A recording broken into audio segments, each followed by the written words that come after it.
Yo, there it is. Alright. What's up, everybody? Get you guys in here.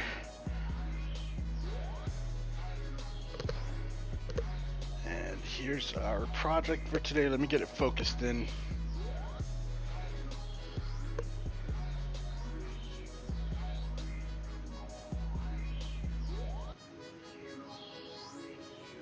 About right there. Seems to be right. Yeah.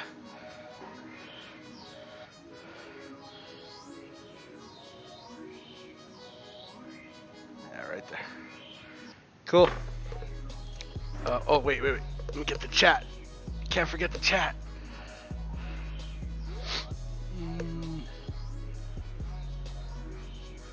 So if you typed anything in the chat, I'm very sorry. I missed it. And this chat doesn't show me the previous. So anyway, here we are today.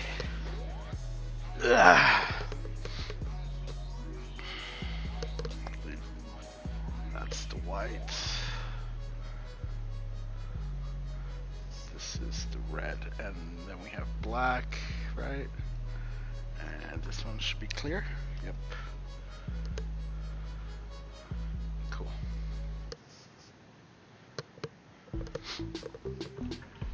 Alrighty, so we're gonna try to get this baby all done.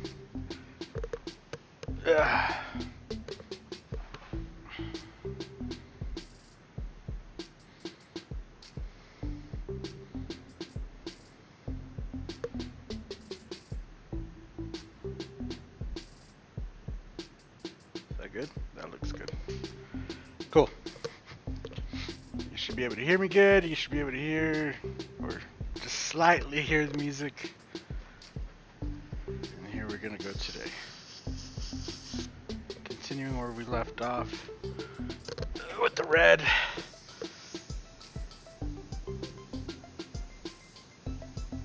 I just got back for the post office. That's why I'm a little late with the live stream. I know I said 3 o'clock. A little bit late because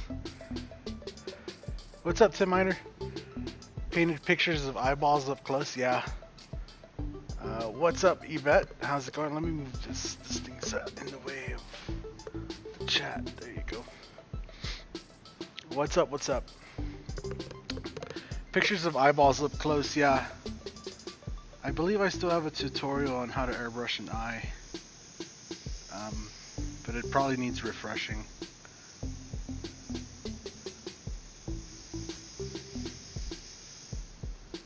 Video needs a refresher. It's pretty old now.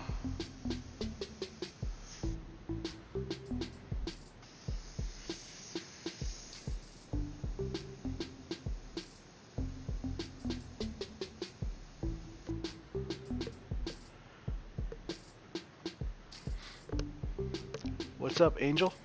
How's it going? Cool.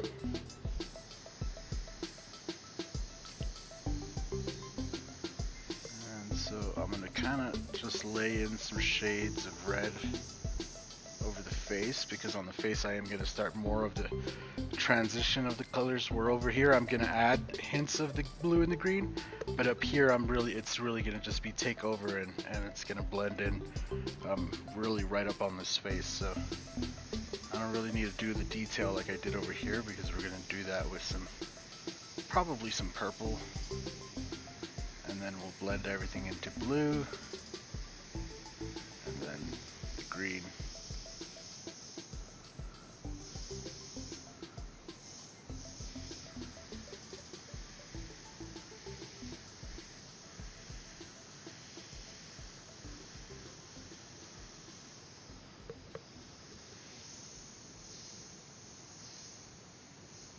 So yeah, I'm super excited for the rendezvous.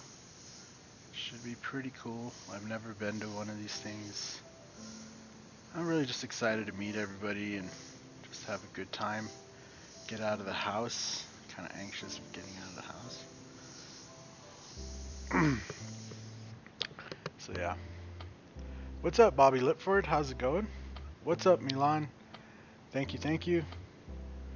Your first attempt at realism sucks. Yeah, I mean, we all started. I didn't start off as a pro, so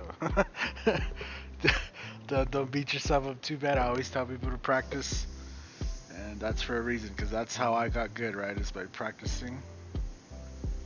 Like doing the dagger strokes, like I legit spent days, hours on end, for days, just sitting there, dagger stroke, dagger stroke, dagger stroke.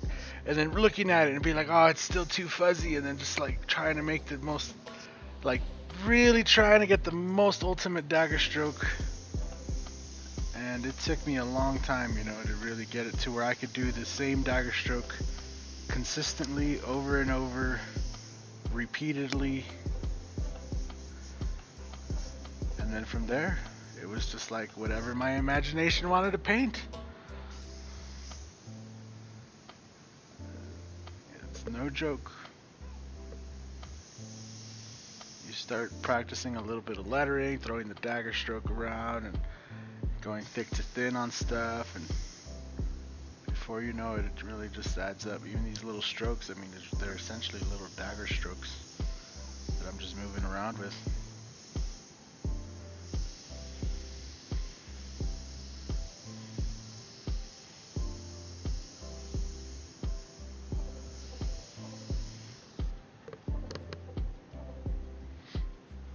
Are you just as good of an artist with a pencil? Yeah, so that's really where I started, and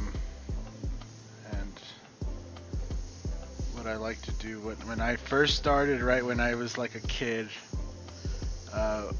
One of the very first things, like paintings, that I remember making was lowriders. So like I used to draw the lowriders, like, you know, hopping or whatever with all the hydraulics underneath, and I remember that was a big thing because that was like what my brother was into. So before he left to the military, that's kind of where it was at. And then after he left to the military, I didn't have that influence anymore, and it was just kind of what was happening at school. So then I switched the move to like cartoon characters and stuff, because it's just what everybody was into, is like Dragon Ball Z and stuff. Saludos, Jesus. Just drawing still. Yeah.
yeah, I mean, I don't know. I've always been drawn. When I was in middle school, I won a couple like art awards um, during like the art class and submitting drawings and paintings and stuff. And yeah, I don't know. I used to get really abstract with it though. Like I don't know. I kind of had a rough childhood, so I used to draw some pretty crazy stuff. Not gonna lie. I had a painting one time I did as a kid. Somewhere it has to be out there somewhere in the world. But it was a line, a rope that was holding up a baby, and then there was a candle lit on the rope, and that'll just say something about what I was going through. But that painting got like I won some awards for that painting. So I ain't even mad.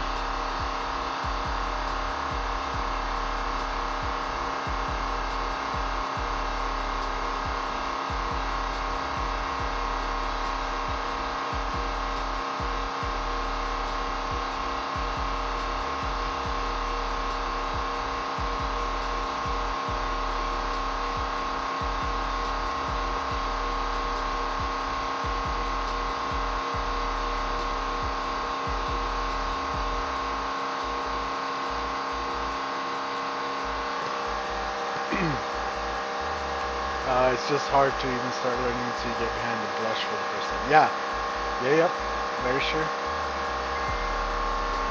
We painted that to myself, stolen memories, and came back to you. You found the stolen motorcycle after 9 years? That's impressive.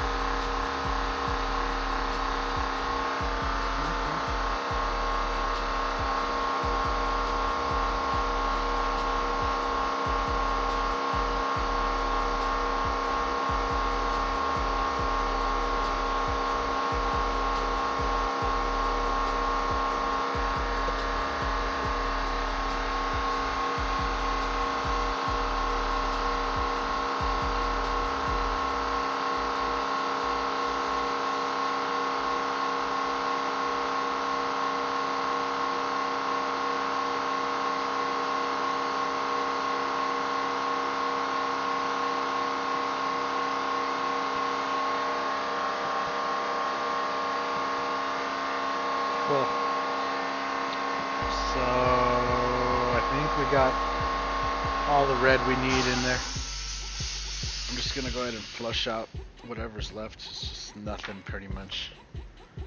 There's like a little drip.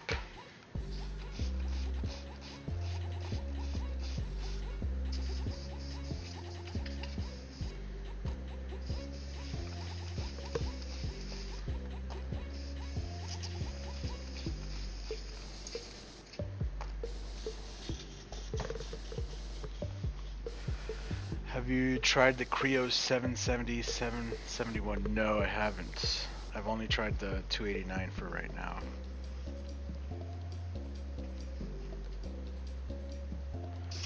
But I will make it to those eventually. I'm trying to give all the companies a fair shot and a fair shake, you know? Especially if I see new companies that I've never tried, I kind of want to try them. Ever try airbrushing with inks or just use paints? So back when I was first learning, I did try inks, and I actually had a whole complete ink setup, like all the different colors that was given to me by, I've told this story lots of times.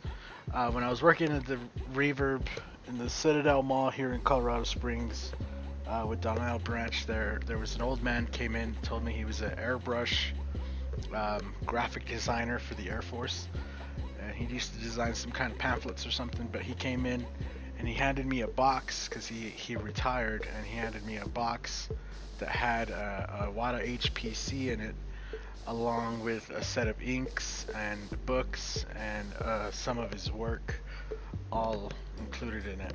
So like,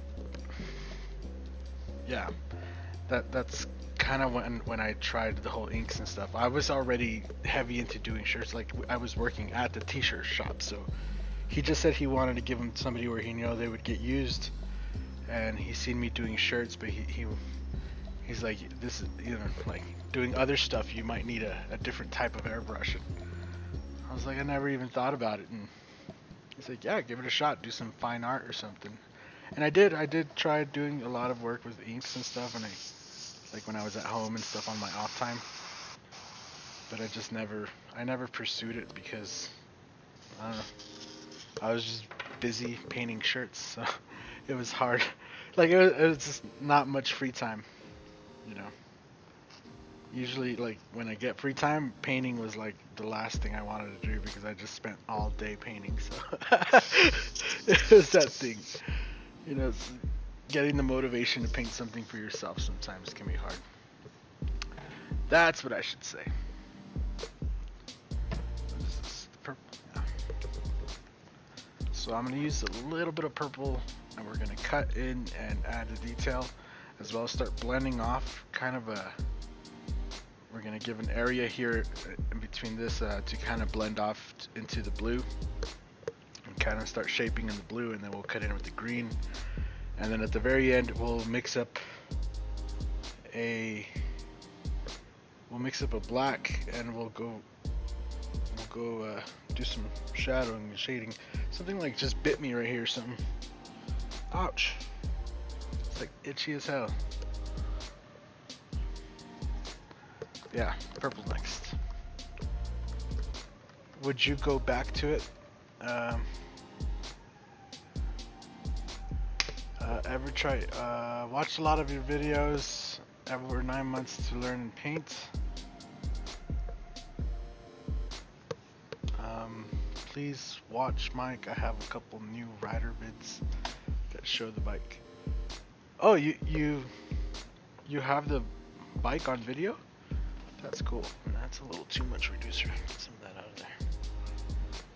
Okay.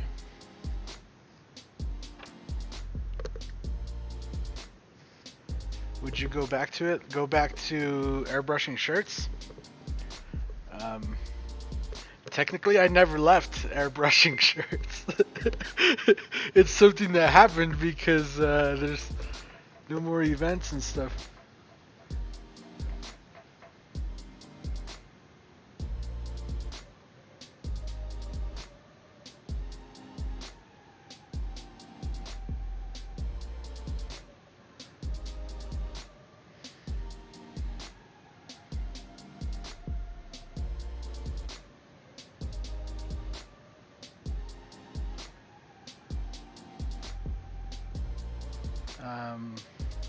Completely made me forget what I was saying. Yeah, I'll go check it out, their bike. Oh, to go back to airbrushing with ink. I just don't see the point. To be honest with you. Yeah. That's the best way I could, like, for me, right? For me, there's no point. For what I want to accomplish and what I want to do, inks are probably just not going to serve me very well.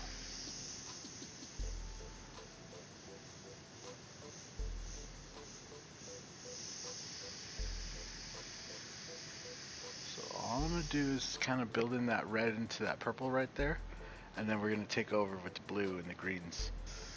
So not too much, but just a little bit kind of coming in.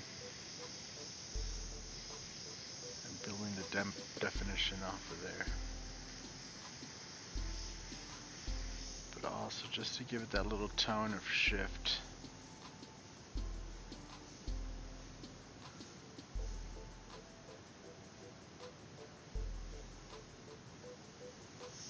So I mean, I don't know.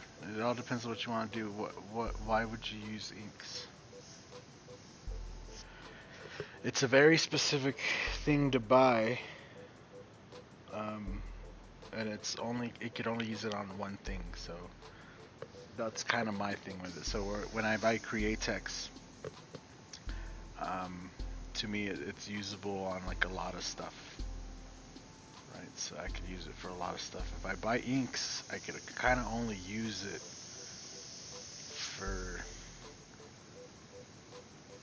like artwork on like water boards and stuff, right? I wouldn't be able to use it like on motorcycles and stuff like that.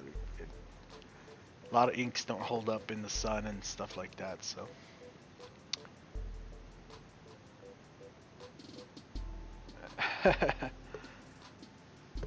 PSI and how thin is this? I don't know. So right now it's about 20 PSI, and it's about 1:1, I would say, paint to reducer.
Wow. What's up, break a leg? Cool, Hiramahi, thanks for stopping by. We were talking about the live stream we're gonna do on Saturday. That's Hiramahi right there. Make sure you go and you subscribe to his channel right there, so if you want to watch that interview. It will be in Italian and Spanish. So, yeah. So yeah, good luck.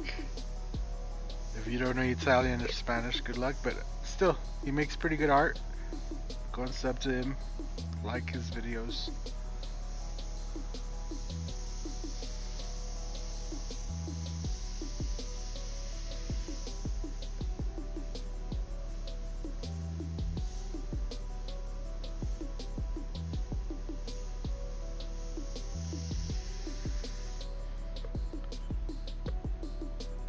Like really itchy. Whatever bit me, it sucks.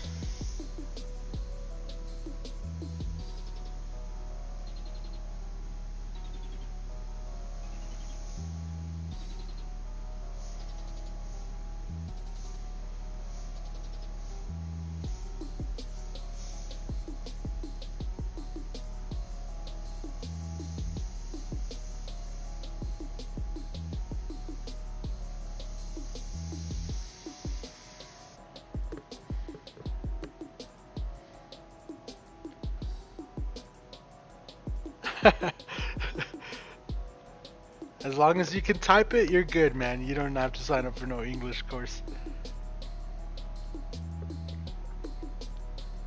Amazon 2K clear? There's Amazon 2K clear? Are you working from reference or a sketch or making up as you go? No, this is all from my head.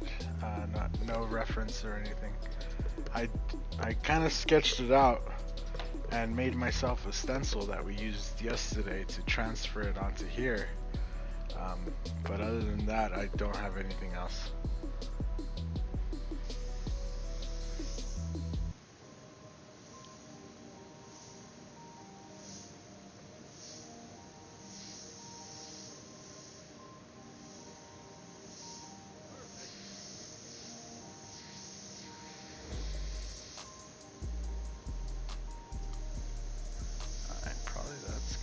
Right there, and then we can switch to the blue from there.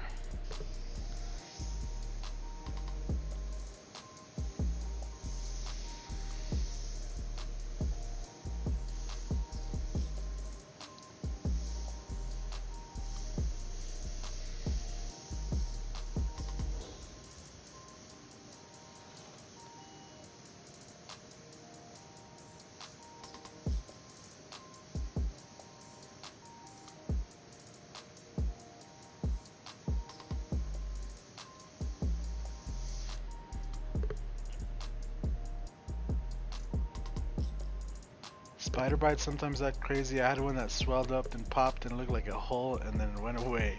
Oh man. If the bite is a recluse, go to the ER immediately. I hope not, man. I mean, it's not really... It just itches. I'll be alright. Probably should spray now that it's starting to get warmer outside. I sprayed before the winter to keep them all out, you know, when it started getting cold. And now that it's starting to get warm, you gotta spray to keep them all out again.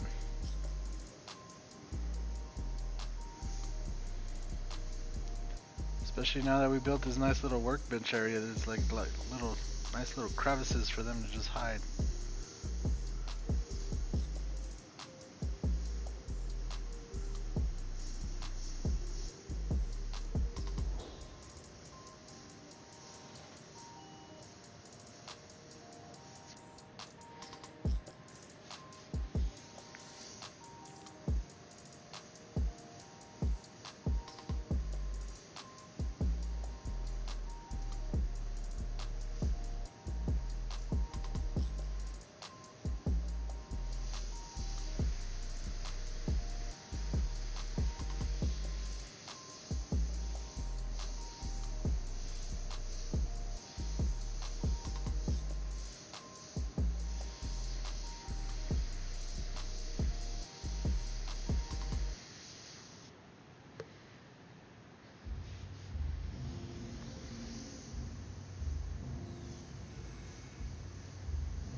Friend of yours got bit on the hand and nearly lost his arm. Oof.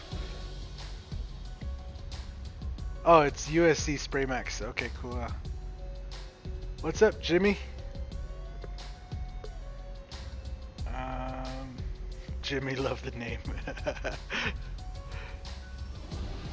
This piece is out of control. Lucky for me, I was a bit reckless, and I am immune now. Ooh, wow. I didn't know you could be immune. That's cool. That's like special powers type of shit.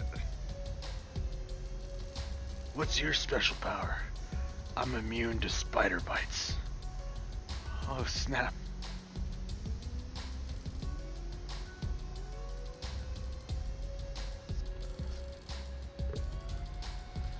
Cool, yeah, this is looking pretty good.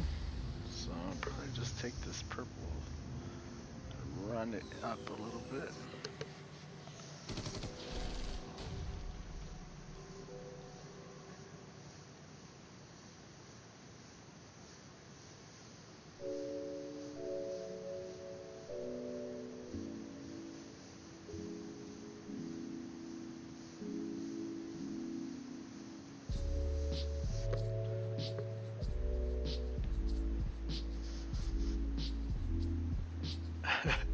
Mini Penny, the R53.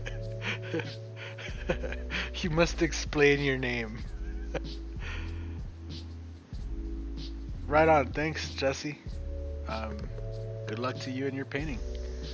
I'm glad I could inspire you and wish you the best of luck. That's all I could do for anybody, is just wish everybody luck. It makes me so happy to see how many airbrush artists there are nowadays and how many people are just getting into it, and it's really awesome. All the different products that are available nowadays too, and there's lots of places to get your supplies from. It's an awesome time to get into airbrushing, tell you what.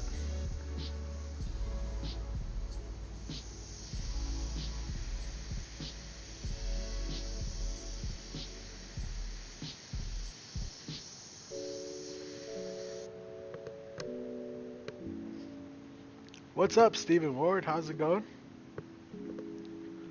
I just need his ability in my brain. That's what you want me for. You just want to steal my oomph.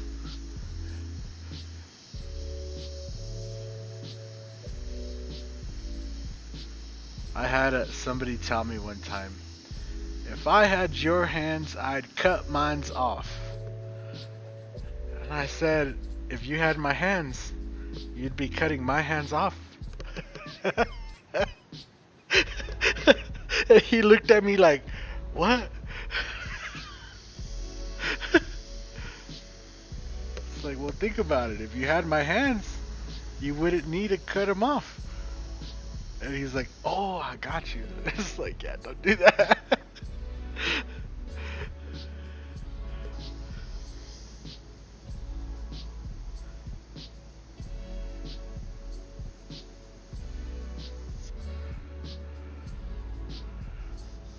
So right now, it kind of reminds me like the old school, like, what is this, like video game magazines? I forget what they were called, but they would always have like a crazy dude playing the video game, you know?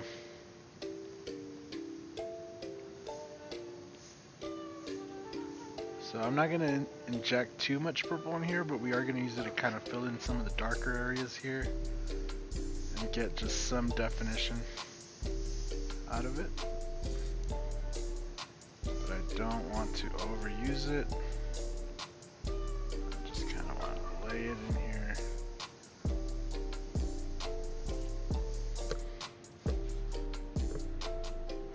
Yeah, the mad scientist look. The mad old comics. Yeah, those. That's probably what I'm thinking of.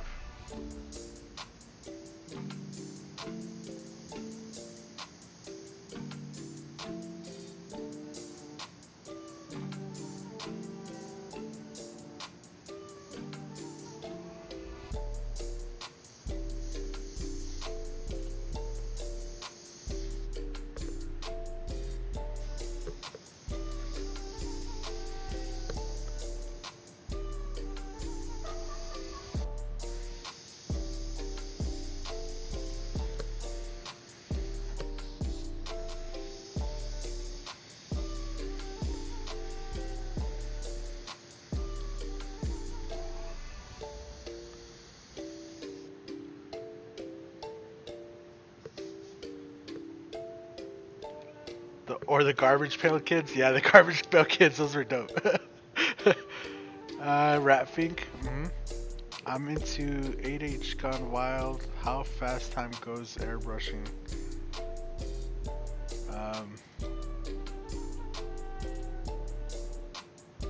Alright, Neon TV. Good.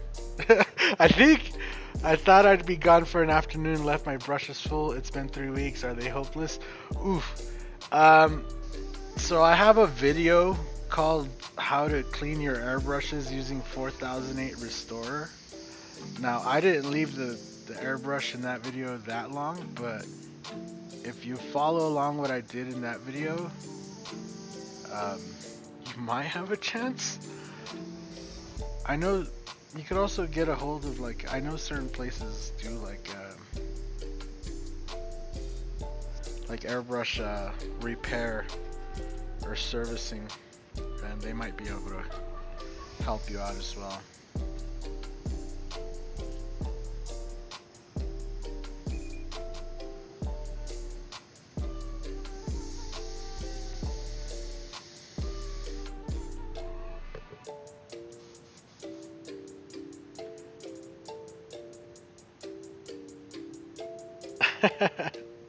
Maybe some lightning coming off the top.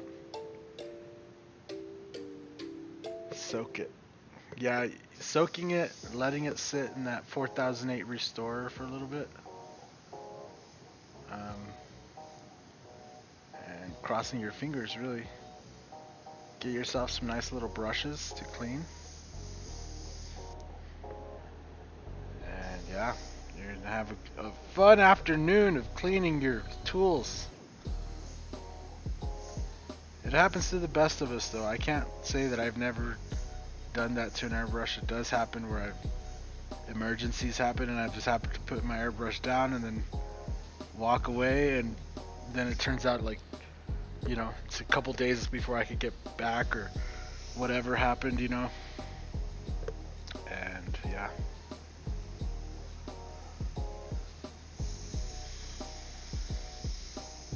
I remember being at a shop one time, and I was working on a vehicle, and I was doing a mural on the hood, and we had the hood propped up on the wall.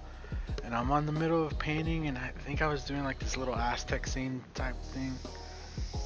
And the owner of the car is in the, it was like a makeshift spray booth type thing. And then the police came through the door, dude. Right? So we're like, what the hell's going on?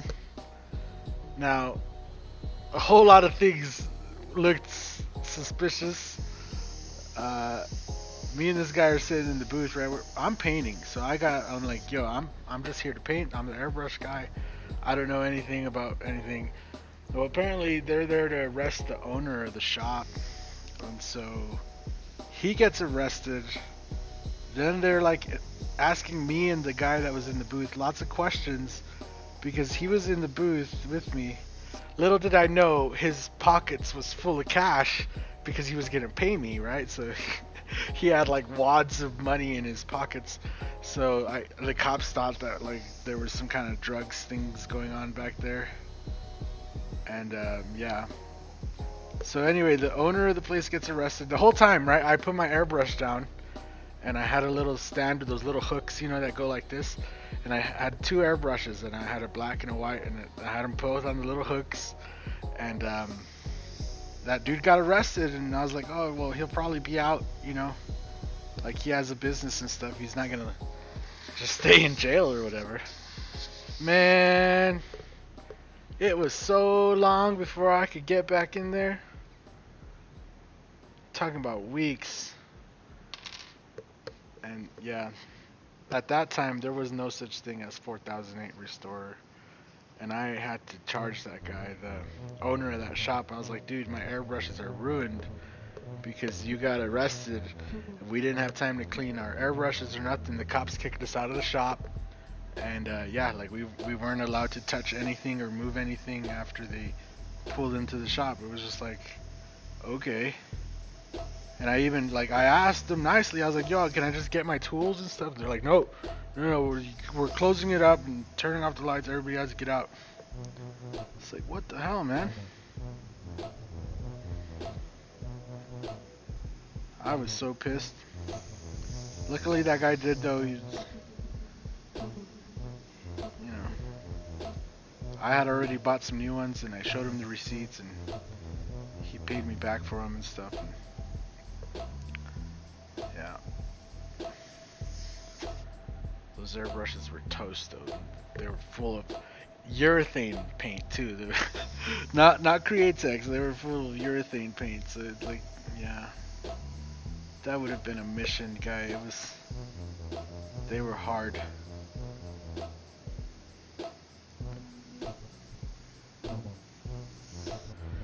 Yeah, never did work for that guy again.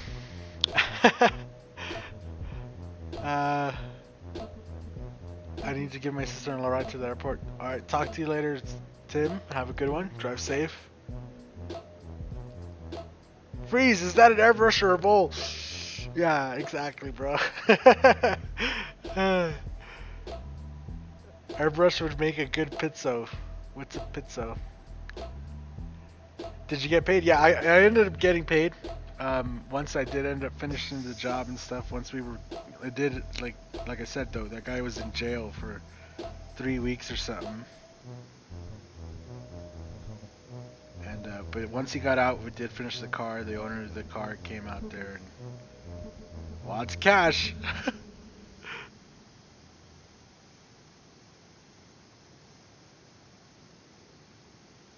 And you know what? Everybody always goes, oh yeah, they pay you with ones, they're drug dealers and la la la. And I'm just like, man, that is the farthest of the truth. The ones that usually pay me with ones and fives have a business, and their business is usually like vending machines or like anything that has, like, they just take in lots of ones and fives. I did a car for a stripper one time, and she literally, it was $2,500 in ones, and it was just like stacks of ones. Oh my god, dude. I've walked into the bank sometimes and they look at me crazy, like, where did you get this?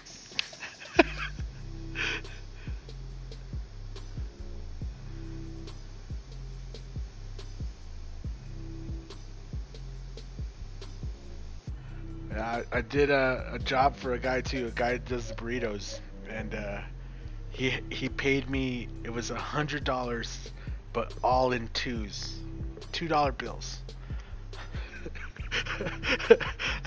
And I was just like, how did you get this many $2 bills? And he's just like, I've been saving them. I don't know. But he's like, people don't like getting them back for change, so I just have a bunch of them. I was like, whatever. Like the bank's gonna take them. I don't care, you know. But it was just like, wow, it was a little bit impressive.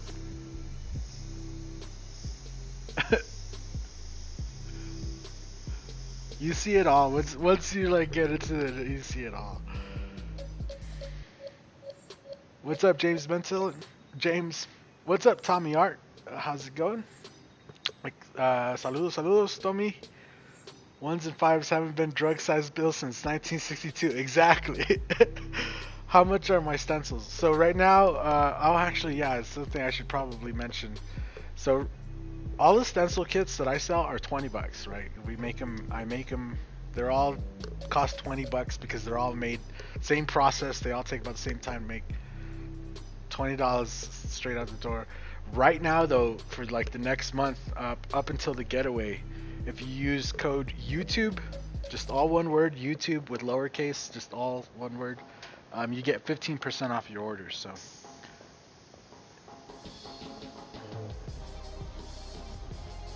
and that's just a deal we have going for hitting 30,000 subs.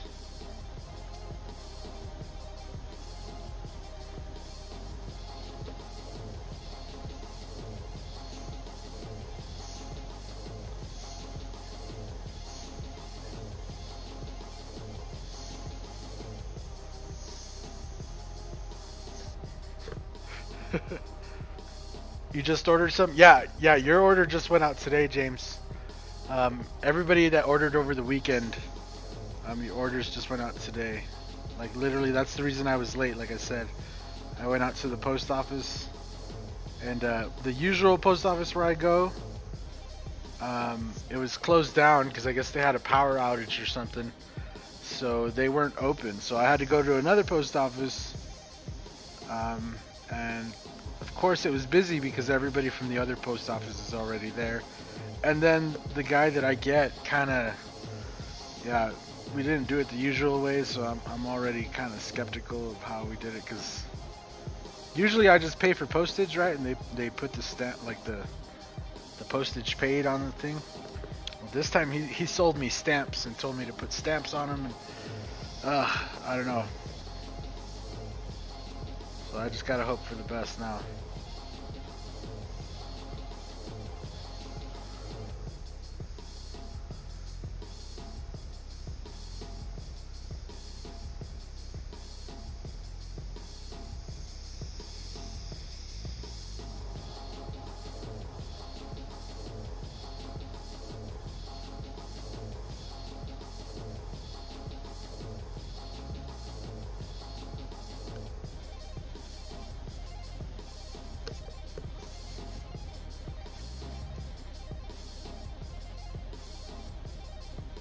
Right on. Thank you. We'll see you later, Mini Penny, the R53. It's like Mini Penny, aka the R53. Blue Bayou, create an online account with a PO. What?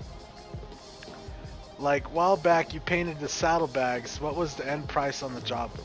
Which saddlebags? I don't know which ones you're referring to, but saddlebags around here, with a clear coat, for just artwork with a clear coat. So if you just want to do an addition to your, like you already have red saddlebags and you just want to add skulls with some fire on the sides. Usually if it's just the bag itself, not the lids, you're looking at about $200, $200 to $400 per side, like per bag. And then if you want the lids, usually the lids go between $100 to $300, something like that. It really just depends on what you want, and how complicated you want to get with it. So it's hard to gauge. A lot of people just want a straight up price, and it's just like, I don't know, bro. Because if you tell me, yeah, I just want like a skull or something, like, you know, just putting one skull is like, it's not gonna take that much time. But then if you go like, I want all these skulls, I want barbed wire, I want a graveyard, and I want all this, like, obviously that's gonna cost more. So it's hard to gauge, you know. So I always go by the job and how much time it's gonna take to accomplish.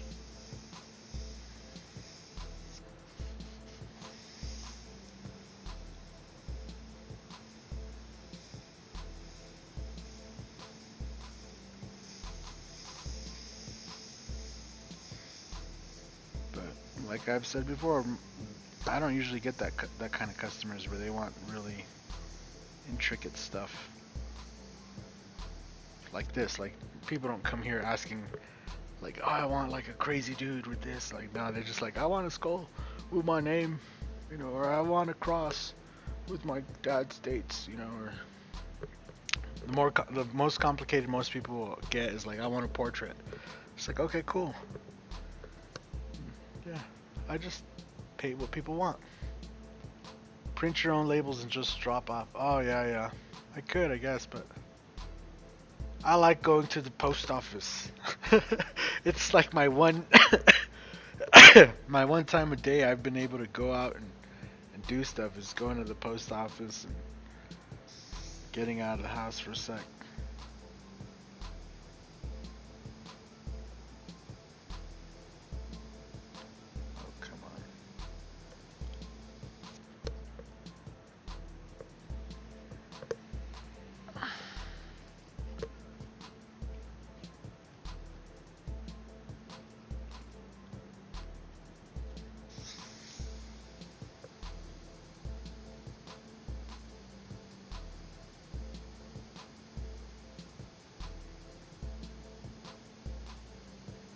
It's just today's that off day where they were like closed because of a power outage. So it's kind of weird having to go to the other place and the guy does it different, you know. It's just like, that's not how I usually do it.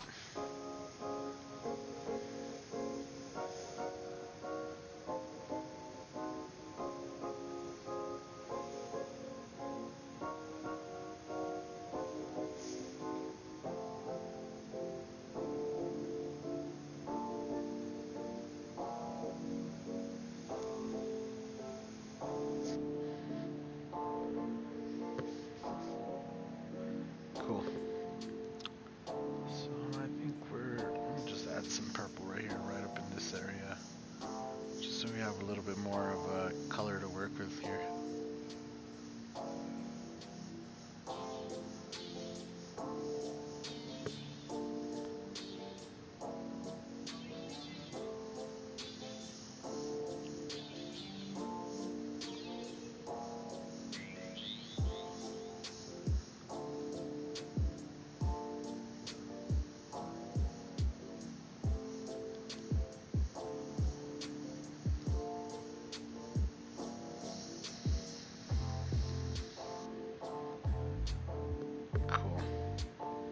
I dig it so far. Now let's switch off to some blue. And look at that, we were just about done with the purple.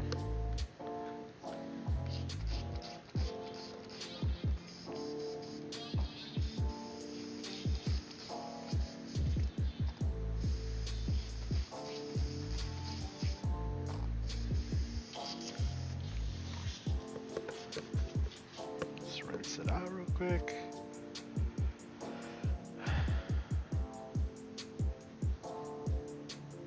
It gets late when you paint. Yeah, it happens. You could definitely run out of time.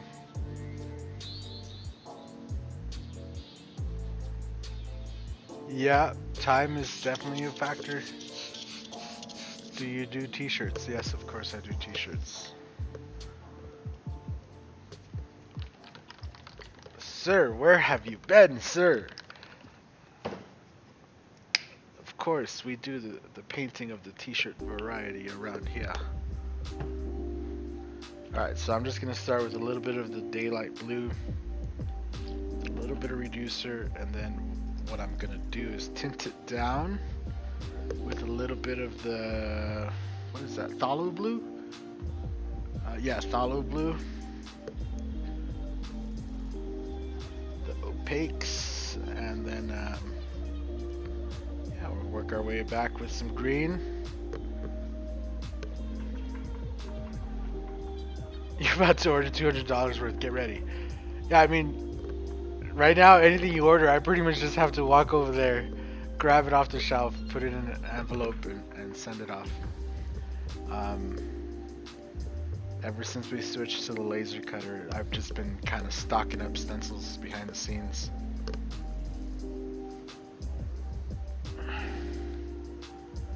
And yeah, I also have the new stock of Mylar, so we're switching over to 6mm Mylar, so they'll be thicker, but that won't be for a couple weeks, or a few weeks, probably after I get back from California, actually.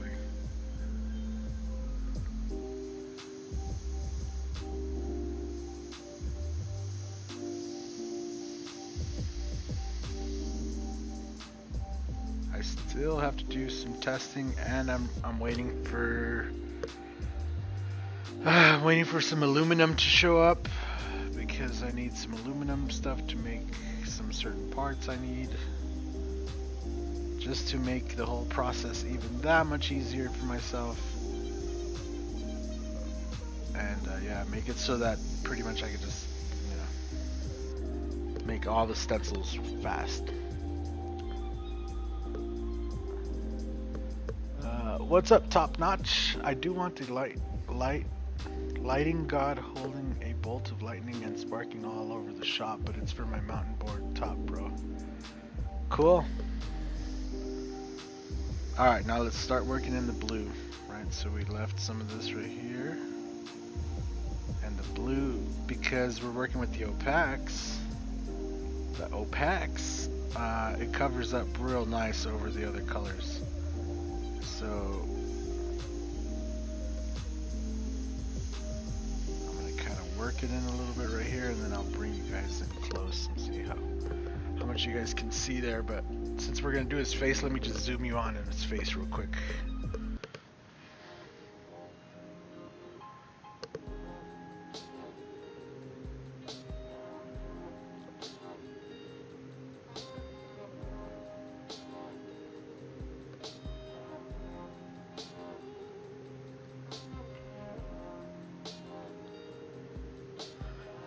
Perfect.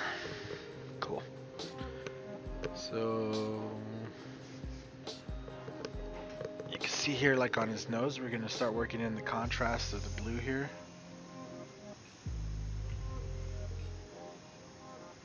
So just kind of playing with the lighting a little bit.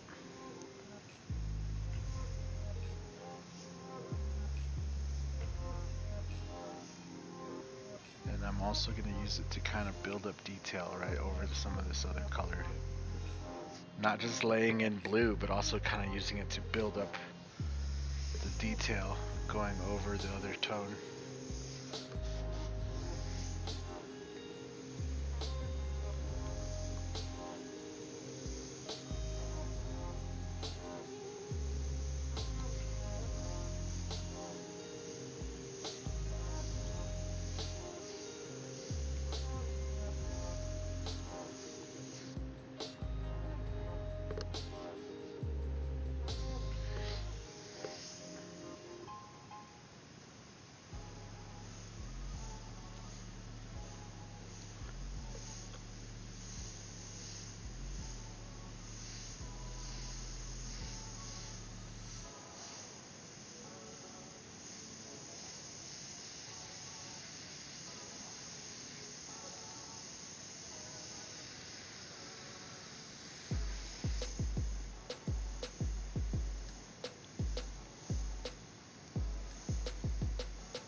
Looking very cool. Thank you, thank you. Yeah, this is the type of stuff I wish I could paint all day, every day. I like painting really vibrant, colorful stuff that's kind of wild. Um, I mean, just look at some of these paintings. I don't know. I wish I had more time to just paint for myself. I know how. I need to learn how to make money painting what I want to paint. So once I do that, oh man, I'll just be such a much happier camper.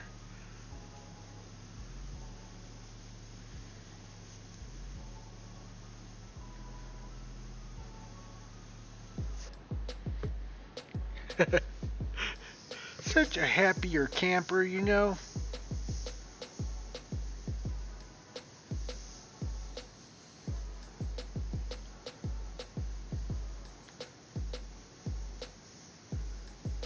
I come from this old school generation where it was like the customer is always right, you know. And I had manners, and I told people that yeah, I could paint what you want, and now it's hard to get out of that cycle of painting for them and not painting for myself. So now I just don't know how to do that.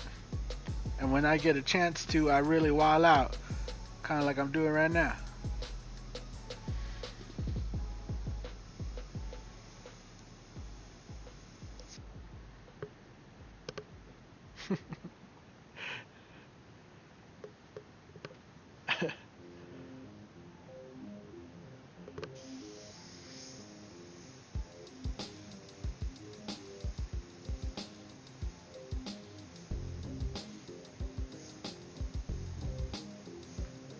You didn't set out to make money from it. Well,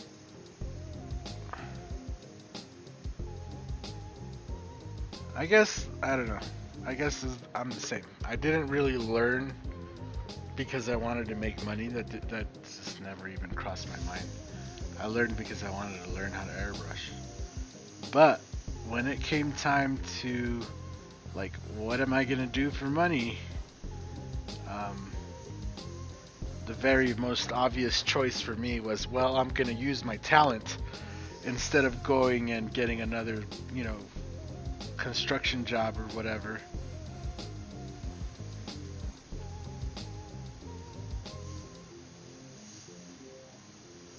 So that's kind of where it came into play for me.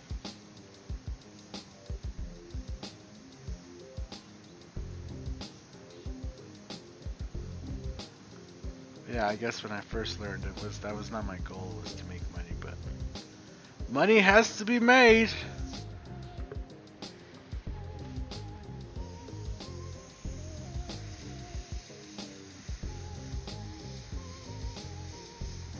So here at the very end, we'll load up some red, and we'll do some veins kind of coming in, and then we'll do some white highlight over the veins to kind of drown them out.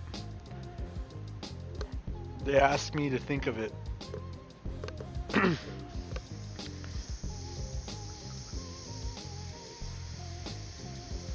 They ask you to think of what?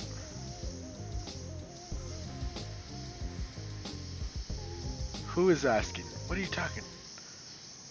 Sorry, I lost my train of thought. So I probably don't understand what you're saying.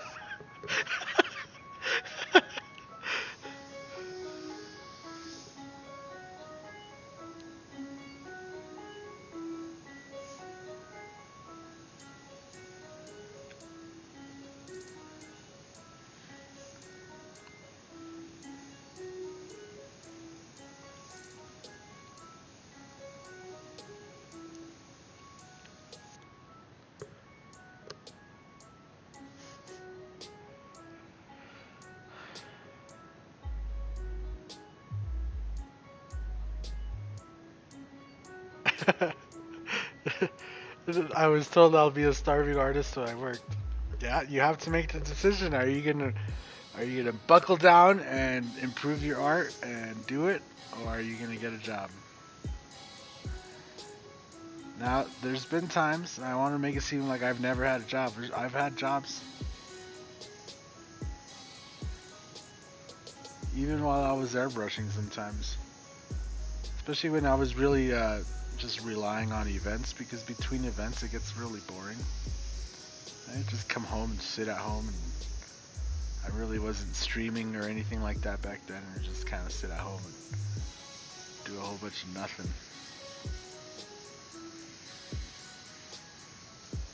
And wait for the next event. And then, yeah. So, I don't know. You really just gotta decide at some point. I guess it was easier for me because I was young, right, when I made the decision.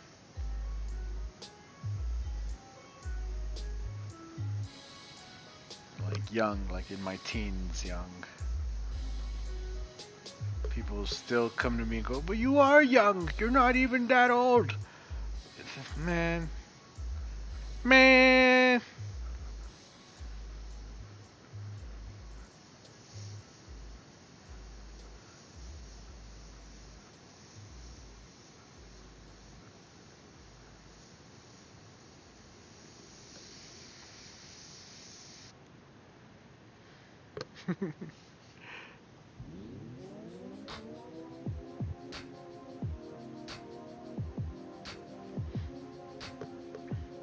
Are you using more than one gun for this piece? Yes. So, right now on the rack, I have the GSI Krios, the PS289. I'm currently using the Air Cobra. I have the Iwata Eclipse and the Badger Patriot all set up on the rack right now. So.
You're new to it, but want 5,000 hours, Mike, on the airbrush?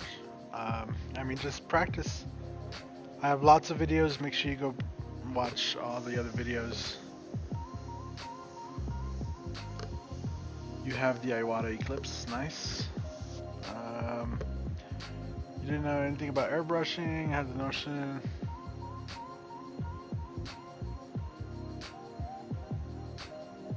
Yeah, I guess. Preferred gun, still my favorite gun, or yeah, still my favorite gun is the Iwata Eclipse HPCS. You know, I like the GSI Krios, and it's like a second, really close second, you know. But I really do have a lot of memories painting with the Eclipse. All the Eclipse line, to be honest with you, the Eclipse BCS, the CS. Actually, just those two. I shouldn't say the whole Eclipse line because there might be other ones, but the BCS and the CS is kind of what I always used up until I came back from Houston. So when I get back from Houston, I try to open a store here. I kind of was looking for a more budget-friendly way of getting some airbrushes. I bought the Badger Anthems, and those worked out really well for a while. I mean, they're still working out great, but then the pandemic hit and needed to switch it up, and been doing the reviews. So I've just kind of been going through and buying airbrushes, but the CS has kind of stayed on the workbench, and the Krios, once it joined the lineup here, it also has not left the workbench. So those airbrushes are particularly nice. The Air Cobra is also very nice. Just, I feel like it was a bit pricey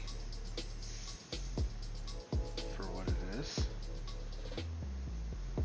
But you can't get some nice little details out of it. But yeah. Right on. Thank you, Neon TV. Cool. So then I'm just gonna drop in some hints of blue down here, kind of like on the back hand.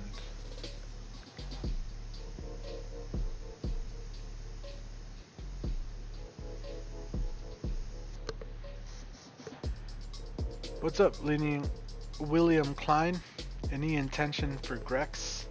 What do you mean by intention? I've tried one Grex airbrush and I can't even say it showed up broken. I don't know if it was I got a faulty one or something, or if that's just how they all spray. But it just didn't spray very good. Yeah. But we'll be trying more of their airbrushes as we go forward. Like they're still a brand. They have more. I only tried out one, and you know maybe their other airbrushes are a little better. I tried all the brands, even Pache. I've gone through it, and even though I didn't like one, I still went and bought another one, and we just got to try them all out. People were talking about there's a new Master Pro airbrush or something, $150 yesterday. And I'm still just I don't know if I'm gonna commit to a $150 master airbrush, but I am very, very tempted because I'm curious. You know, what does a $150 master airbrush have that a $20 master airbrush isn't gonna have? What did they put in there? You know, what's the magic sauce to the money?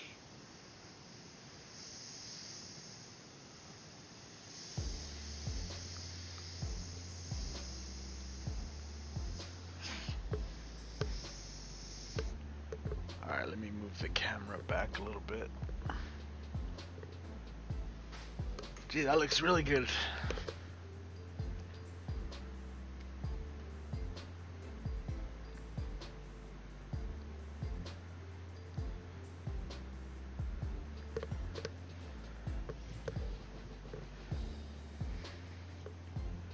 Don't do it, he says. He says, I won't go back, I'll never go back. Yeah, I mean, you know, I'm not saying you guys should go buy one. I'm saying what I have to try it just because for the channel, for science, you know.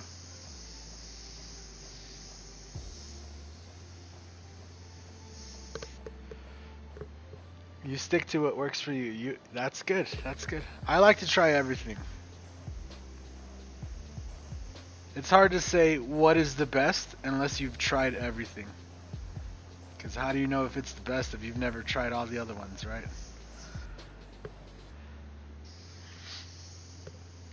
So that's kind of where I'm at.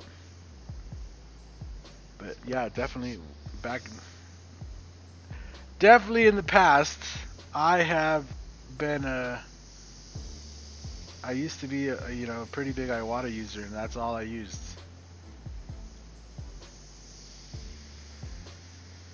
But then when I came back, just that question came in my head, like, man, it's been so long since I bought airbrushes, like, and it was just, I wonder if anything's changed, if some of the new airbrushes have maybe some nicer stuff.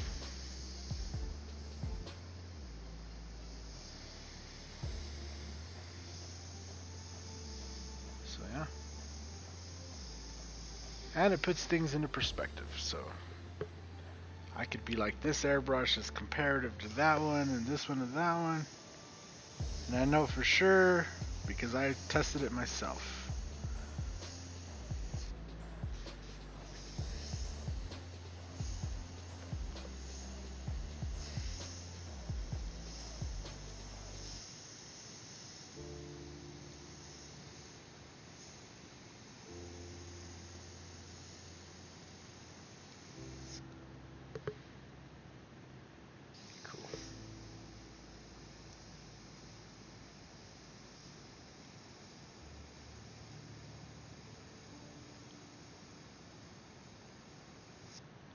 Just that little bit of blue in there kind of gives it that nice little, just a little bit of a highlight. And once we go back with some white, it's really going to take a little bit of a bling.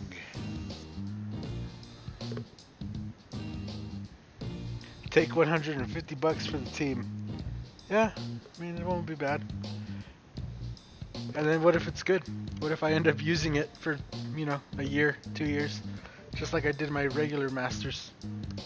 The master airbrushes, the G22 and the G44. I made those things work for a long time. They worked good.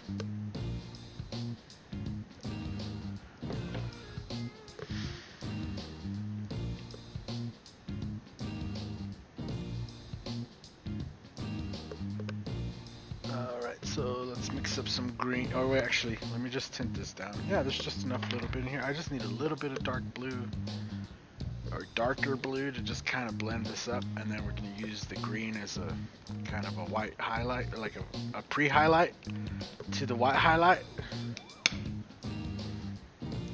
I just need a little bit of that in there. Actually, just a little bit more. Yeah.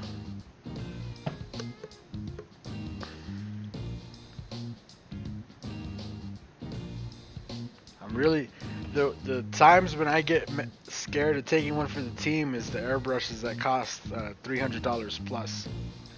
So, and we're almost out of airbrushes that are under $200 to review. So, eventually we're gonna get there, or I have to spend $300-400, and that's when I'm gonna be really upset if I get an airbrush that doesn't work, or like, yeah, oh. What didn't you like about Iwata? What? Who said I didn't like anything about Iwata?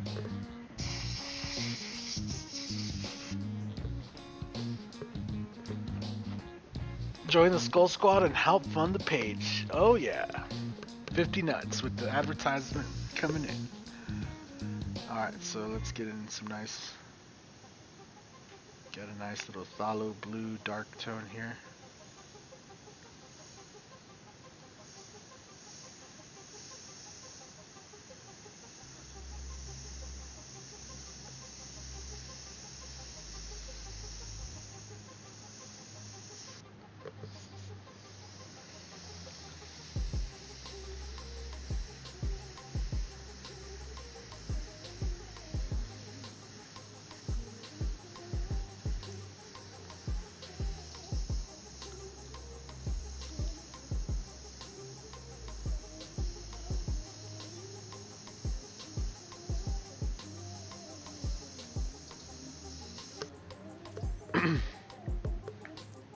The Harder and Steenbeck is up there in money. Yeah, exactly. Yeah, there's a lot of airbrush brands out there that are pretty expensive, and it's just like, man, if I get one of those and it doesn't really spray much better than this one I'm using right now, or than my Eclipse, you know, oh, the review on that one, my friend, it's gonna be rough. It's gonna be a rough one.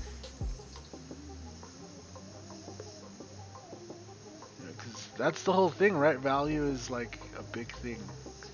That's why master airbrushes kind of have their spot, right? It's because they do provide a good value for 20, 30, whatever dollars they are.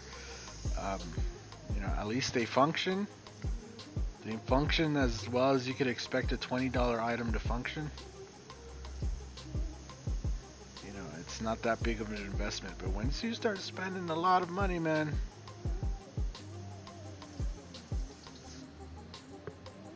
it's like buying a Corvette, right? And you're like, I want the supercharged model and this and that, and then you get it, and they hand you a Camaro, you know, and the top's missing, and the seat's ripped, and you're just like, what's going on? And they're like, this is the latest model, man. This is the one. It's like vintage and stuff, and it's better than... And you're just gonna have a hard time swallowing that pill, you know?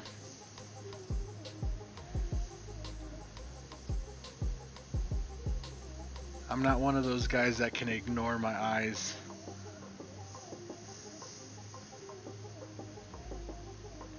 When I see something, you know, I believe it.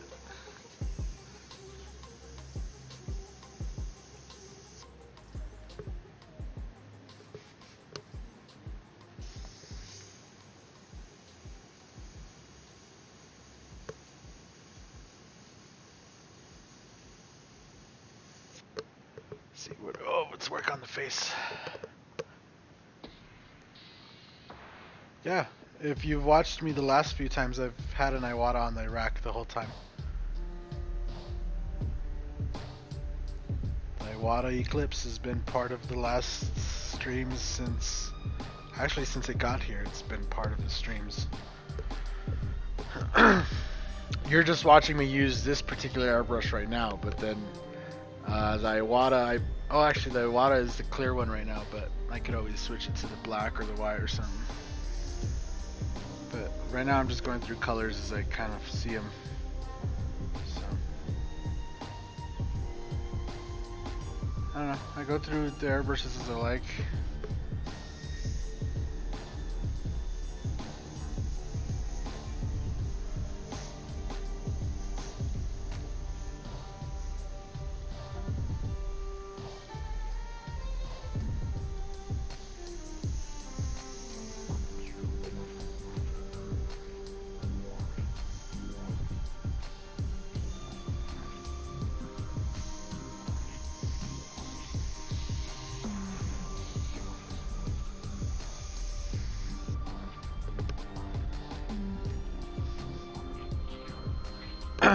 True, no money, just starting. I need a big gun next to paint a room.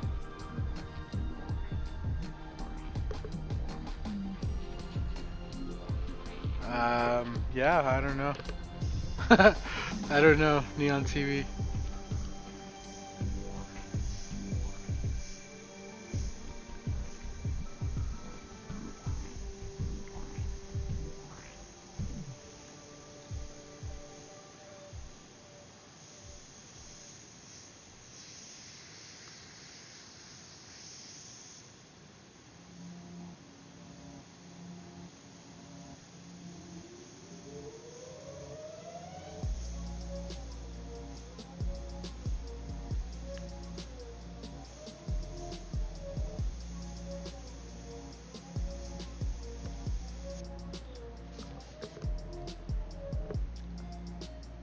I'm still confused. What didn't you like about Iwata? It's like, what? I literally just said in this same live stream that the Eclipse is my favorite gun still. I also talked about the guns that were on my rack, including in the last stream. I don't know. I'm confused.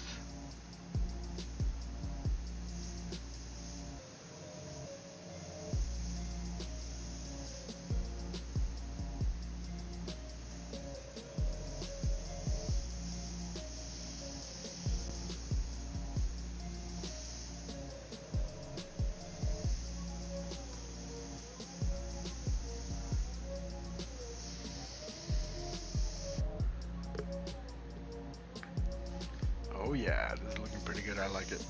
I dig it.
That's a hard question to answer because of the paint viscosity. I thought it was a hard question to answer because I didn't understand the question.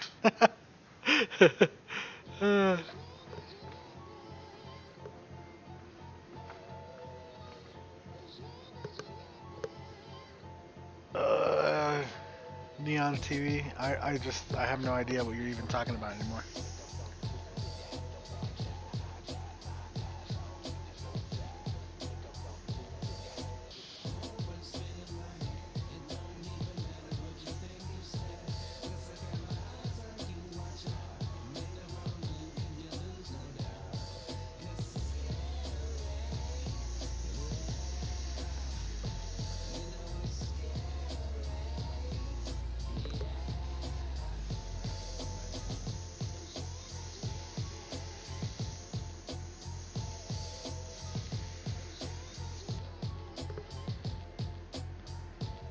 Cool.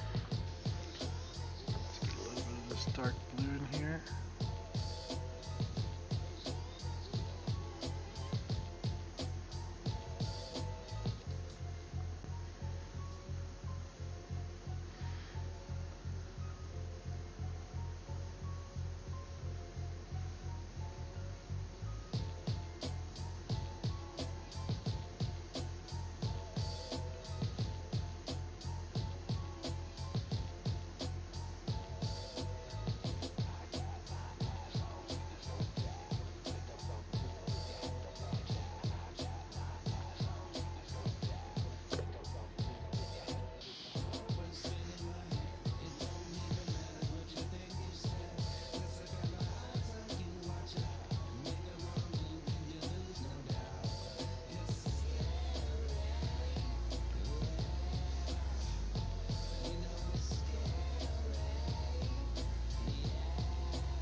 What state am I in?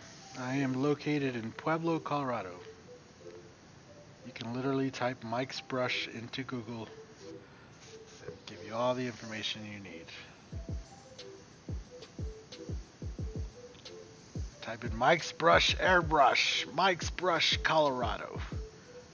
Or just type in how to airbrush, and I'm sure somewhere around there I'll be in those mix.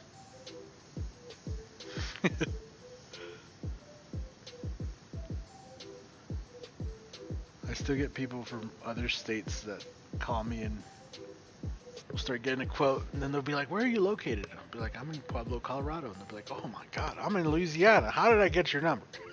I don't know how you got my number, guy, but you did get my number.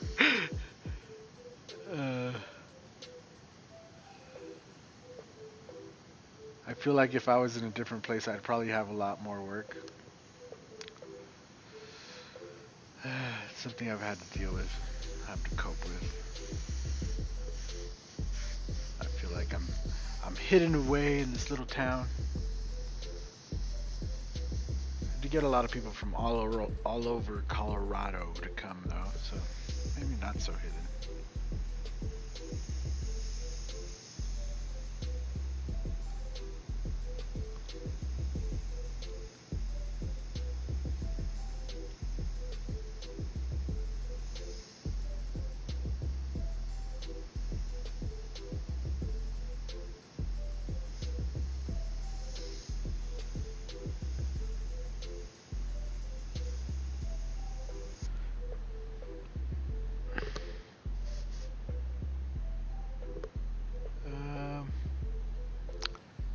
Need you paint your car. Oh, okay. Because you want to do a candy paint. Well, good luck to you, sir. I hope you've practiced your candy paint skills, because painting a car is already hard, but painting a car in candy paint is actually extra hard. So good luck to you.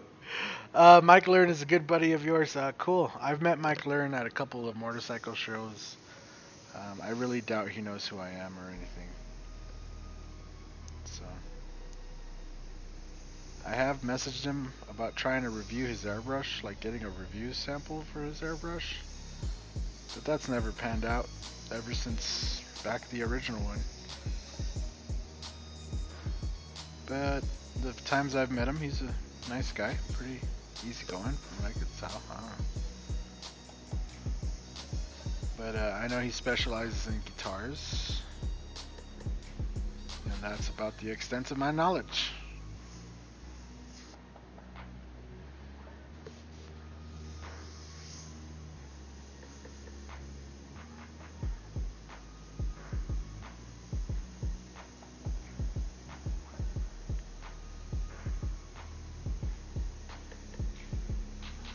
I've met him before, and I've asked him about like doing an interview for the channel and stuff, but I really doubt he remembers, because again, being at a motorcycle show, he probably I'm probably not the only one that ever said that to him either, so I know how it can be at a show though. You're just like in and out with people. People just coming and going all day.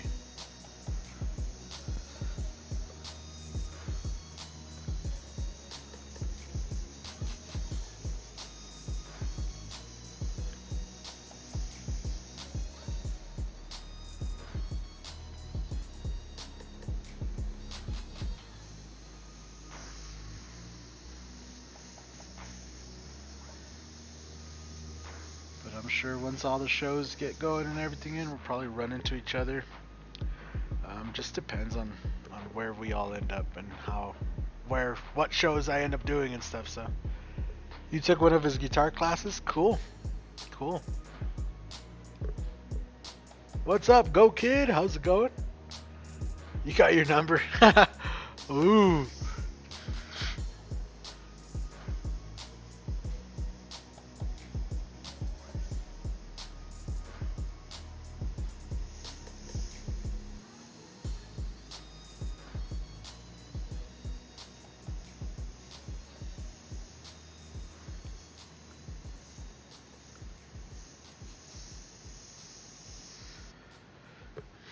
And I had somebody one time confuse me with Mike Learn over the phone, and they wanted their lowrider done, right? And I was like, yeah, I'll do, what are you looking to get done and stuff. And he goes, this is Mike, you're agreeing to do my lowrider? He's like, I didn't think you did lowriders. And I was just like, yeah, whatever you want done. And I was like, you are talking to the right Mike, right? Like, which Mike are you looking for? And he goes, Mike with the big beard, and I think he had long hair at the time or something. He said long hair. And I was like, oh no, you got the wrong Mike. I don't have a beard, bro. Like, my facial hair doesn't even grow like that. And I was like, I think you're talking about Mike Learn. And I googled Mike's website and got him the number real quick, but I'm pretty sure that's who he was looking for. But I guess there's a thing that they don't think he does lowrider cars? I don't know. One of the other airbrushes I hear a lot of, or I used to hear a lot of, I actually haven't heard much about him anymore from the grapevines, as they say. It was Tom Stacks. There was a Tom Stacks airbrusher in Colorado Springs where Mike Learn is. And I used to hear a lot more about him than anybody else. And Tom Stacks did this, and Tom Stacks did that, and Tom Stacks, and Tom Stacks. And I was just like, I don't know who the hell Tom Stacks is, bro, but he's like, every job was like getting ganked by Tom Stacks. It was just like, what's going on? What kind of deals is Mr. Tom Stacks giving?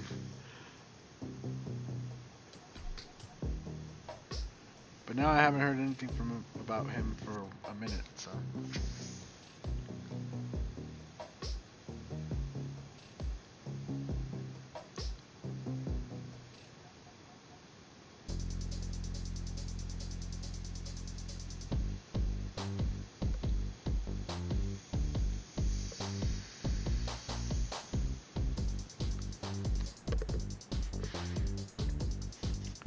You built the Pantera band together? Cool. Is that the band he's in now? Pantera? Isn't Pantera like a big band? I thought they were like a big famous group. I think I would know if Mike was in Pantera. Or maybe I don't. Maybe I'm just that far out of the loop. I don't know. I just know he does guitars, and I think he plays guitar. I don't know if I just don't know that much more about him. So I just know the times that I've met him, he shook my hand, he's been a cool guy, he's answered a few little questions. He tried to be interested about, doing an interview for the YouTube and stuff. I don't know. And that was it. And yeah.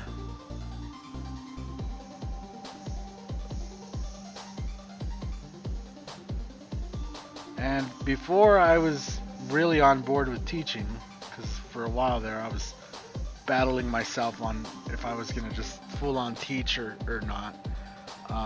whenever I would get somebody ask me, that's kind of where I would send them. Was like, well, there's a place called Learn Airbrush and learnairbrush.com.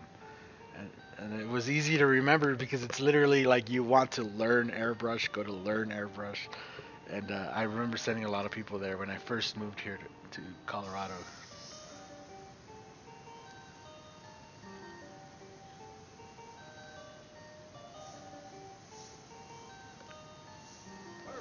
Well, when I first moved back, not when I first moved to Colorado, when I first moved back to Colorado. Cool, so I got the dark blue in there, and now I'm going to do a little bit of green. So, right on, James Melton, we'll see you later. Have a good ride, sir, make sure you ride safe.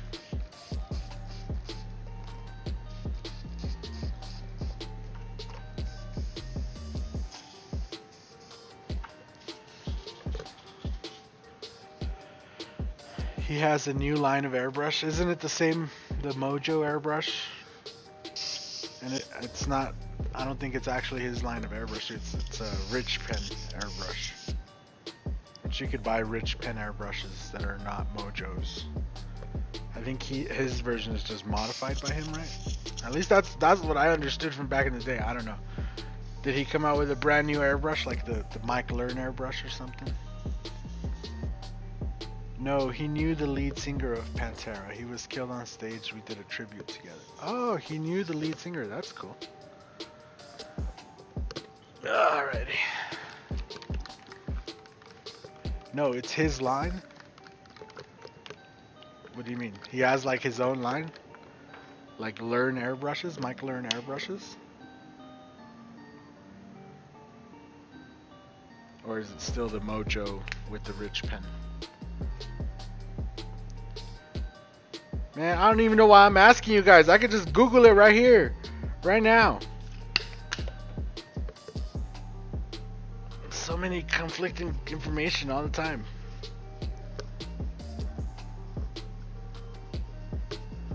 Let me see. He has them for sale now. Yeah. Yeah, he's been selling airbrushes for a while. He had the Mojo for sale since way back.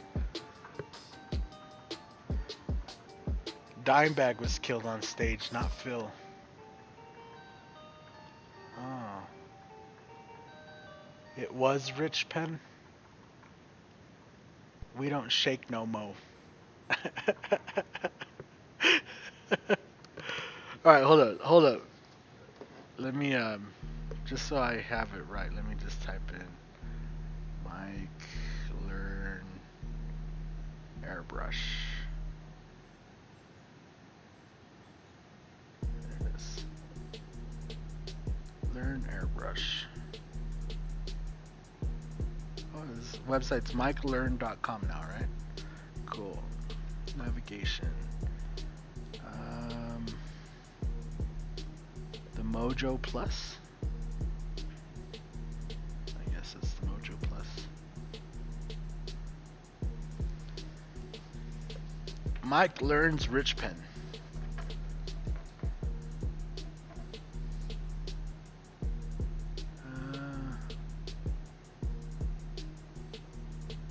Yeah, it's still a Rich Pen.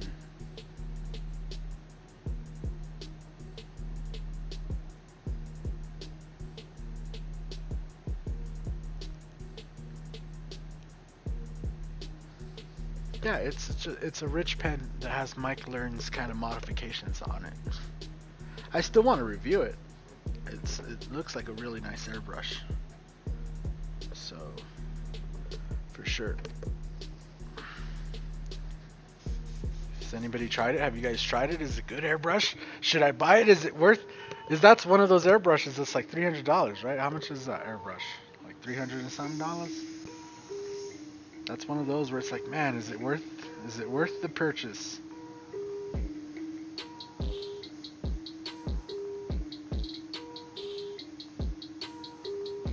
I still want to try it though, just to try it. I'll bite the $300 bullet, but it'll have to be after I get back from Cali for sure.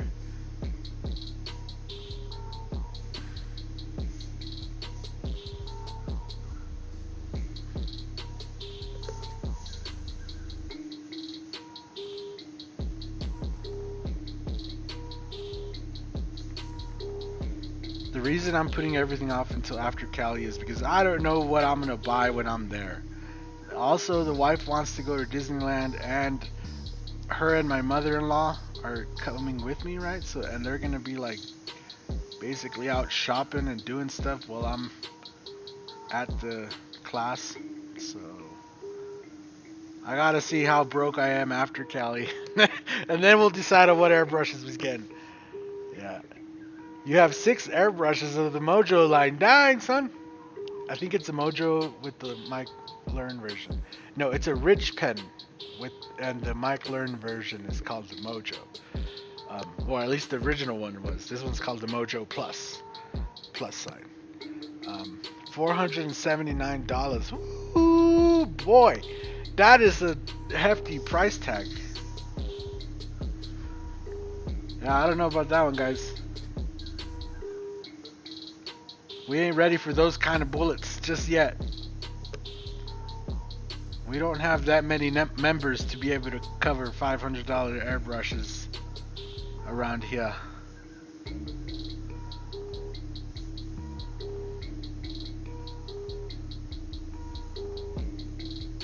It's like $500, and what do I think is gonna change in my work for $500? I don't know, man. That's a tough bullet.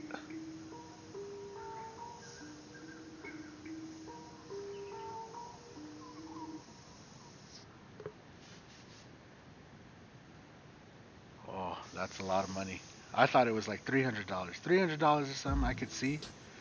$400, man, that's a lot. I don't know if that review is coming anytime soon. That's gonna have to wait. There's still a lot of airbrushes we have to go through before we get to the $400 airbrushes. We're still at the sub $200 mark that we're reviewing, so oh my gosh, bro, that's a lot of money. Sounds expensive. Oh yeah, that's expensive. You love them more than Iwata. The power at the tips. Yeah, I don't know.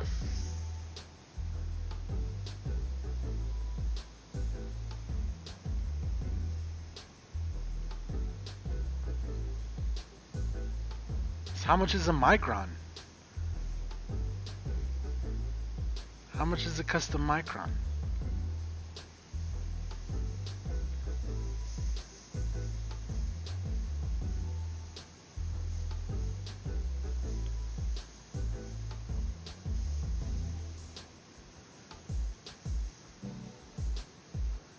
Is that like, is it competing when it comes to micron? Man.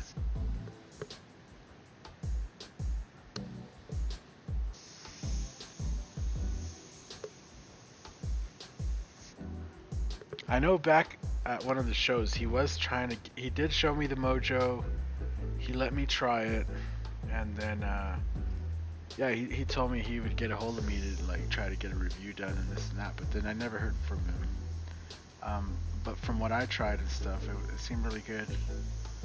And I remember him telling me, and he was really proud that the needle and nozzle set, like a replacement set, was cheaper than the Iwatas, and I was just like, all right, that's cool. Weird brag, but I got you. That's cool. And so, yeah, I haven't had a chance to try one. That's kind of expensive for my taste, so it might be a while before we get there. So that's why he didn't give you one for review. Cool, sure. He gave them out to other artists. That's all I'm gonna say.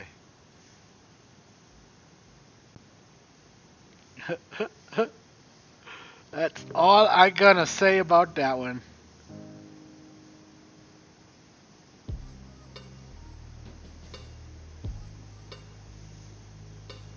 I don't know. It doesn't really matter.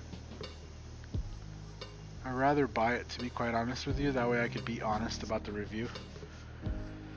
Especially on a $500 airbrush, because you won't feel the impact of buying it unless you buy it.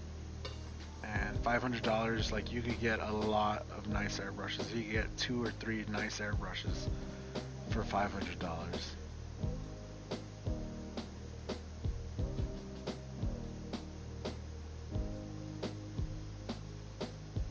Like even now, all the airbrushes I review, I buy.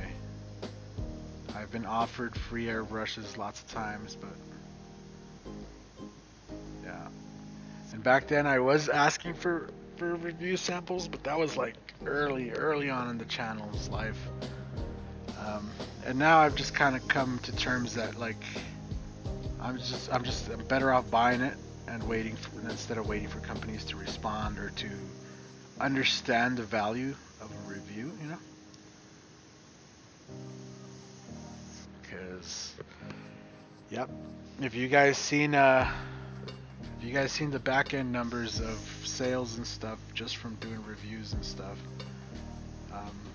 yeah, we help companies push their products when they're good products. Obviously, if it's trash, I come out and say, hey, this is trash, and they don't like that very much. And I'm sure certain companies hate me, like Pache, you know, but I call it like it is. And you know,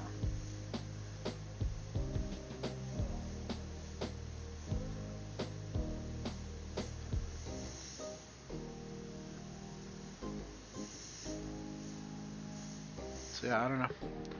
It's all good in the neighborhood. That's all I know.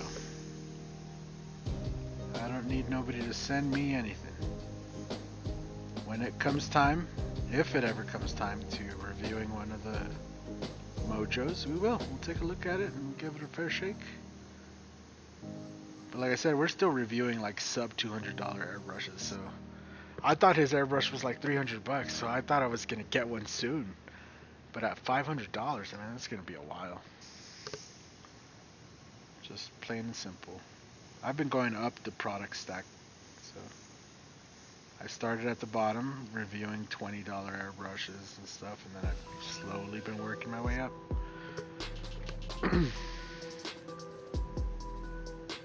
It must be cold plated. 200, 300 CS used to be $80, now $125 or more. That's why you the man, Mike. Yeah.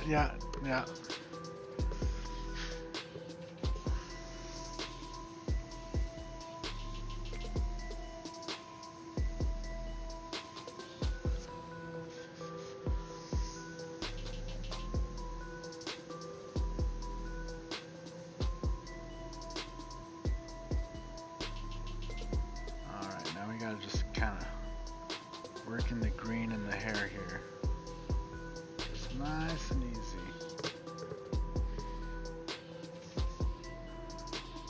You see that green, that shift? That I like that shift. And once we put the clear on it, oh man, the colors really is gonna.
It looks like he's welding. Yeah, exactly. Like, I kind of almost wanted it to make it look like it was fire coming out of the airbrush. But yeah, you like that was kind of the gaze, like somebody just really focused in on their work. And that's kind of what Steve Leahy, the idea, right? Because you don't ever get to see him painting. It's always just focused in on what he's painting. But like I always just imagine behind the camera, there's this mad scientist just kind of going to work.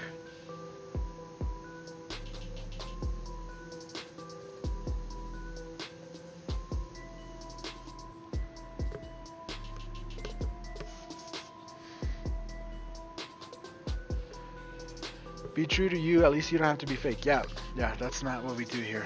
I don't try to be fake for nobody. So, yeah, speaking of this whole, you know, being fake and everything, so, I don't know. We're gonna try to film at Coast Airbrush. I still haven't gotten permission yet, or, you know, I don't know. I don't really know the protocols for all this, but I'm gonna try to film. I'm floating the question around, and we're gonna see if we can get permission to kind of roll the cameras while we're there. I'm gonna try to video log the whole trip. Obviously not gonna be able to show you guys the classes or like record the classes. I have no interest in showing you that. I'm also not gonna show you what I learn, right? I'm not gonna come home and make a video on how to paint Luminor or nothing like that. I am gonna make designs over it, like we're gonna do artwork over the Luminor and do some cool artwork and reveals and stuff like that. But yeah, once we get permission, I'll be able to give you guys more info on all that. And hopefully, we get to interview some artists and maybe get to talk to some of them. And yeah, show you guys the entire experience, you know, and just show you guys why it might be worth for you guys. Because I don't know why, but people think like I'm some kind of like YouTube champion. Like, no, you can learn on YouTube, and it's just like, bro, that's not how I learned. I learned from a book, right? And then people are like, oh, you did you draw before you airbrushed? Yes, I learned how to draw. I took art classes. I was already heavy into drawing, and the way I looked at the airbrush was just like as some kind of advanced tool, and that's kind of how I've always looked at it. And that's what drew me to it. But yeah, like I don't know, hopefully we get just everybody's kind of experience of going to the class, and that way you guys could kind of see if it's worth it for you to maybe attend the next class, or maybe you'll want to go to the Tamco takeover or the Airbrush getaway or the art circus or whatever, because there is certain things that you can get in person. So for example here, the last student that I had come in that took like a one-on-one class with me, the very first thing was like, yo, your posture is like jacked. Like he was practicing to do shirts and he wanted to do them standing up, but he was doing like this really weird hunch, and he was setting stuff up so low, and I was like, look, put stuff up high, use your back and stuff like that. And it's something that I would have never ever like found out unless I seen him in person. Right, and now I've seen him paint, and he's sent me pictures of his work and stuff, and I'm just like, yeah, you could tell, like, your lines are just so much smoother and stuff. And he goes, yeah, I try to stand up straight when I'm painting, just like you showed me, and I think it helps a lot. And it's just like, yeah. So there is certain things to be said, but I know a lot of people don't know what to expect, right, or are intimidated. Shoot, I'm slightly intimidated going there, right? But you know, maybe showing the video and just showing the whole experience and all the stuff you could get to see and do, you know, maybe some of you guys want to go there. Nuclear paint, self-portrait, no. Iwata has not let me down. Yeah, Iwata is good. I've had 20 to 30 quid guns. They break in my hands after a few use. I don't know how much a quid is, but yes, I agree. A quid is probably not enough, especially not 20 of them.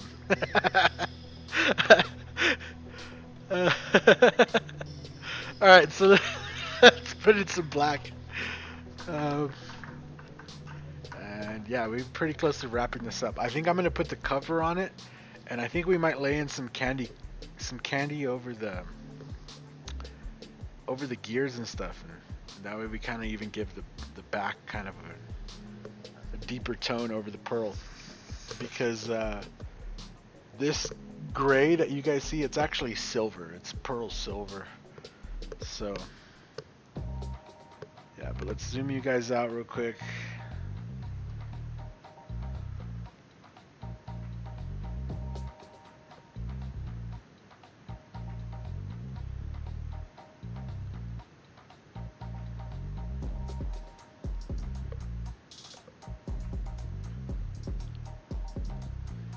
Alright.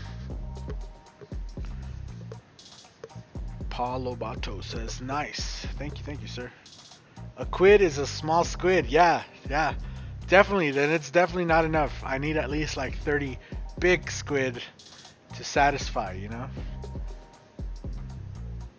A pizza run. Pizza sounds good. Oh, I shouldn't eat pizza. I already had a donut today. It's already bad. Alright, so I'm just going to come in with the black. And we're going to start kind of just detailing it in.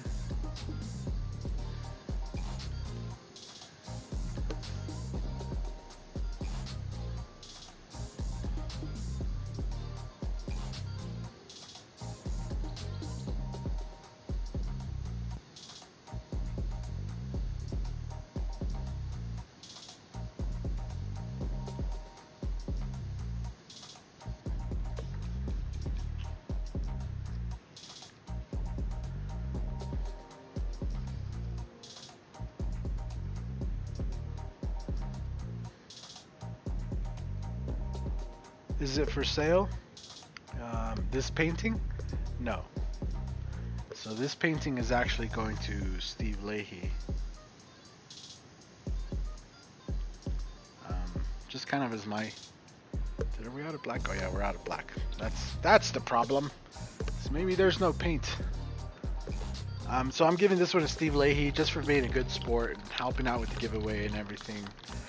Like I said, I'm going out there and there's going to be a lot of artists that I've never met that, you know, that I just want to pretty much give them a piece of artwork just for kind of being inspiration over the years. And one of them is a Steve,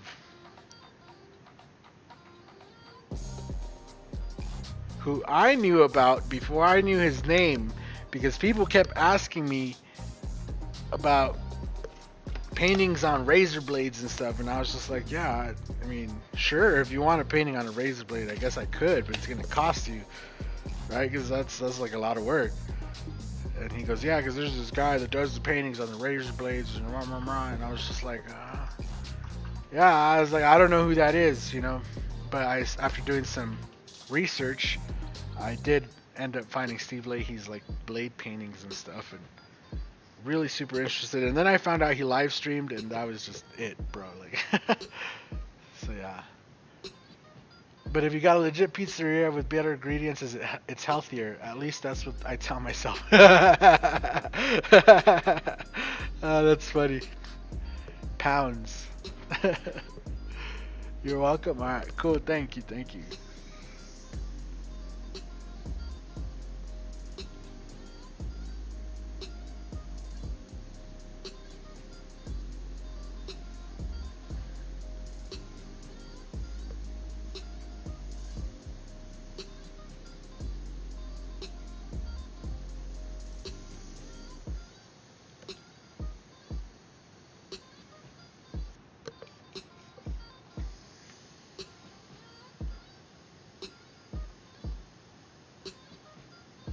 See, this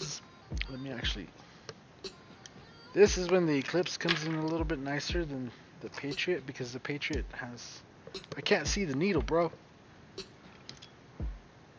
The tip on the Patriot is just a little bit bigger.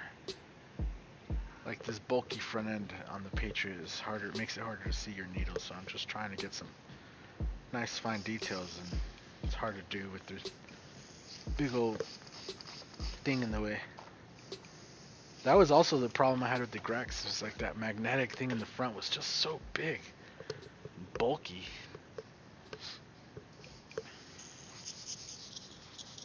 Almost done though. We'll be done before you know it. Get that flushed out. Put it over there. Get this one.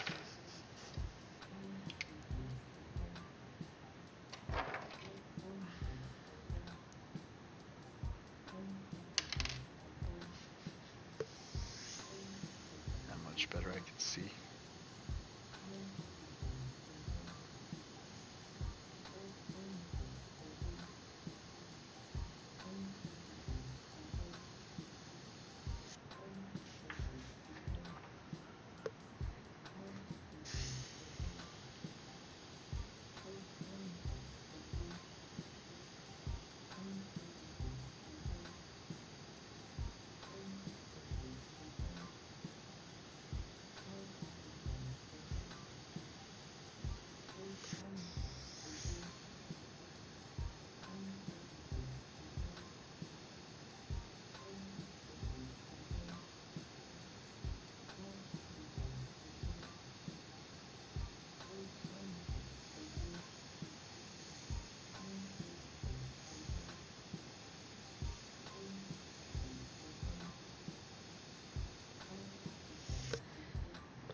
There you go, much better.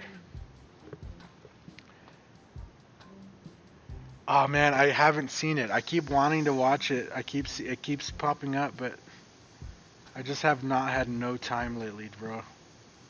I have legit been starved for time.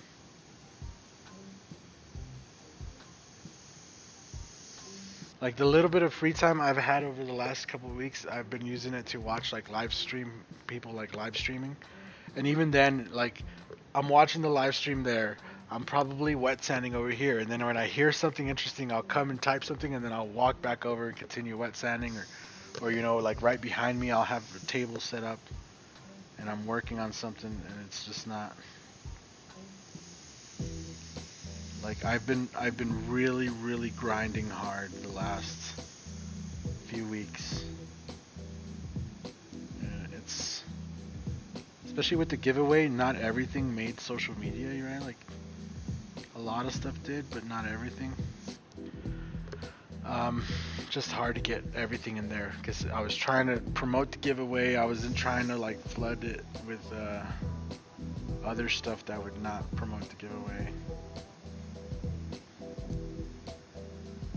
So, but yeah, definitely if I ever get a chance to sit down and just relax, not paint, not have to prepare for something.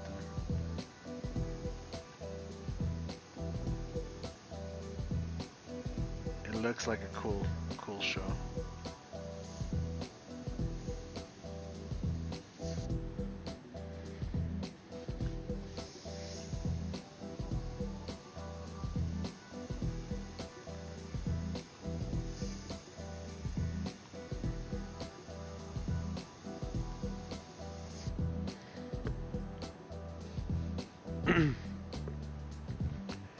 That color combination is dope. You're killing it. Thank you, thank you. Yeah, it looks pretty good. Like I said, those that new limelight green and that daylight blue. It makes me want to go full Will Smith, you know, and start going, that's hot. That's hot. You know? Those colors are hot, you know.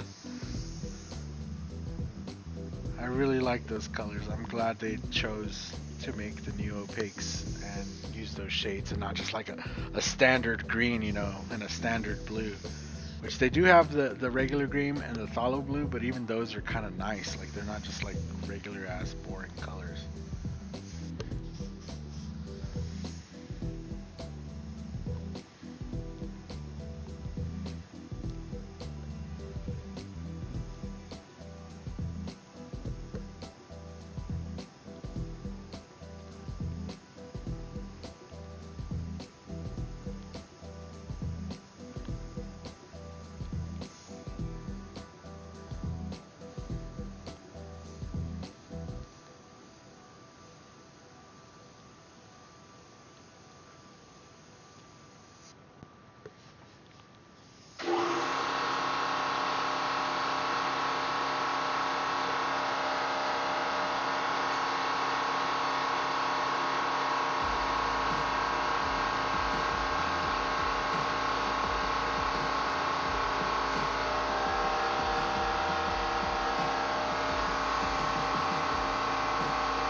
Compressor oil.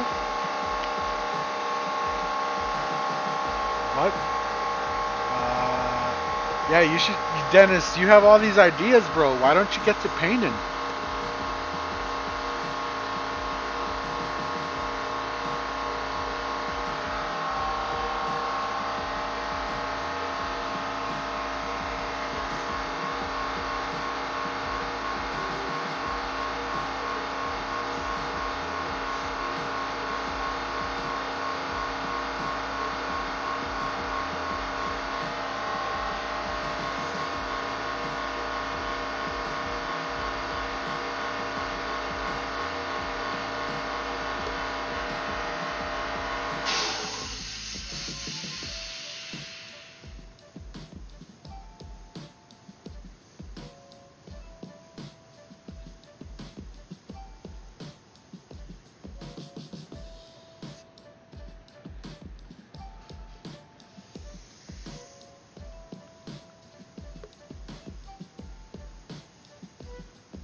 Alright, look at that. It's looking pretty good.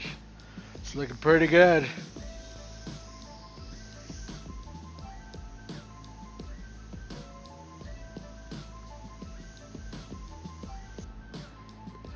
I think that's good on the black right there. Let's not forget his pupils.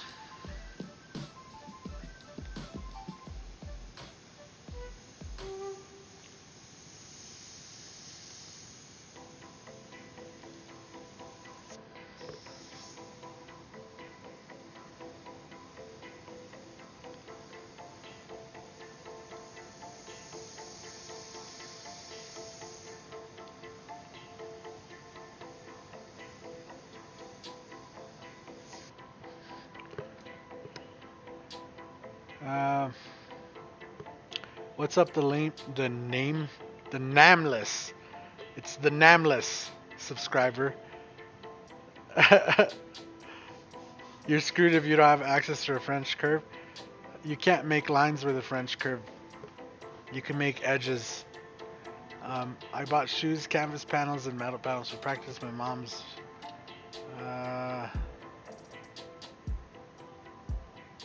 Cool. Cool, Dennis.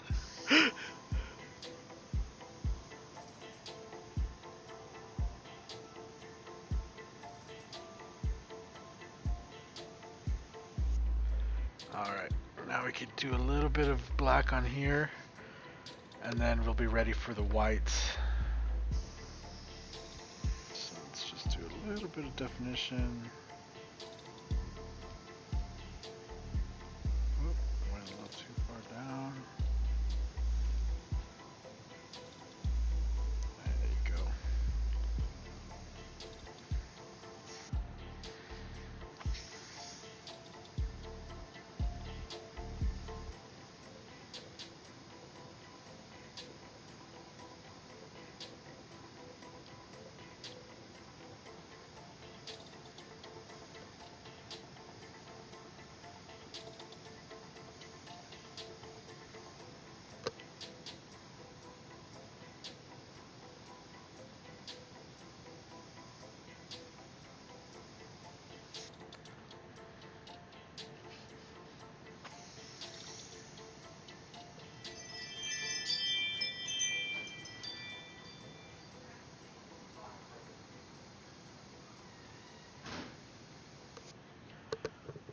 What is it?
Santa Cruz Stick Gate Company gonna steal this one from you? Why do you say that? They better not. Behind every great man is a strong woman. Yeah. Everybody says hi to her. She runs off. She tries to scurry off like, I'm not here. You know, she's probably inside watching too, so you guys could probably say hi to her in the chat the whole time, and she's probably sitting there watching, so.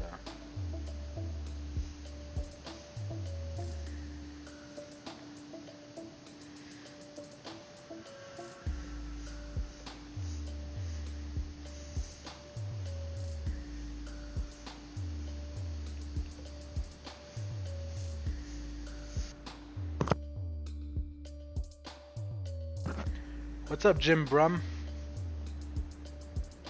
It looks like something they would have made on a cruiser board. I mean, yeah, this design you could probably just clip it off of here and probably put it on just about anything and it would look good.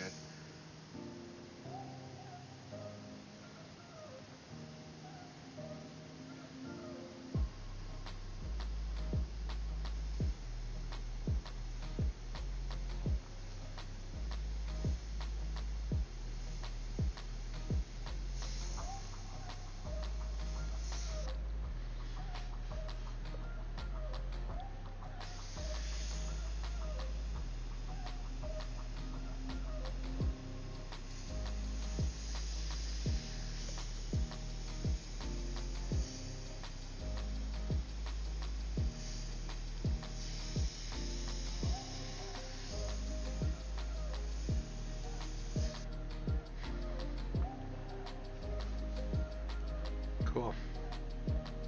I think we're ready for some white.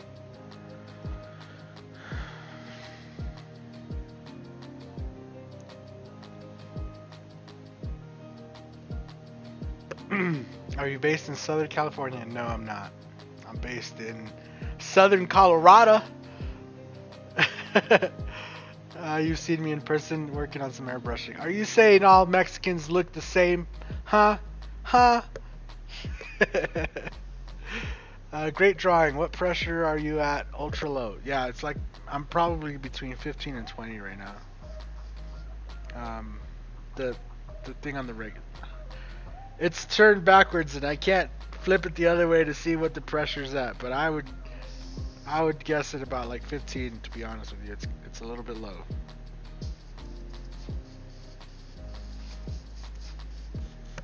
It's perfect for what we need right now. Working at nice low pressure, we get nice fine details. So now this is where I need a little bit of a shield. Just a little bit of a shield to create an edge.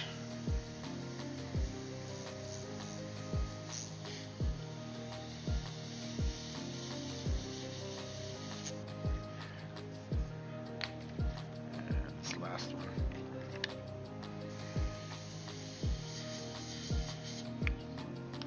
Look at that. That's real nice. Oh my gosh, that's nice. Oh.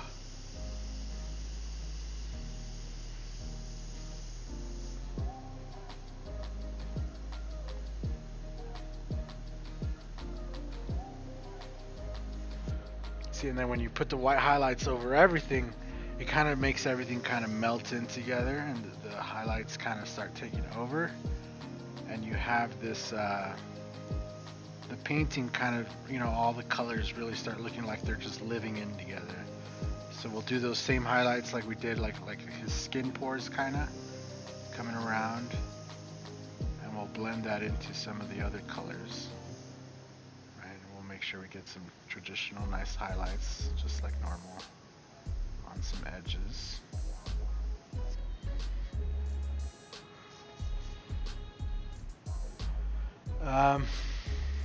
Alabama. No lie, my neighbor looks kind of like Mike. He's in Colorado. Oh my god, you guys are funny.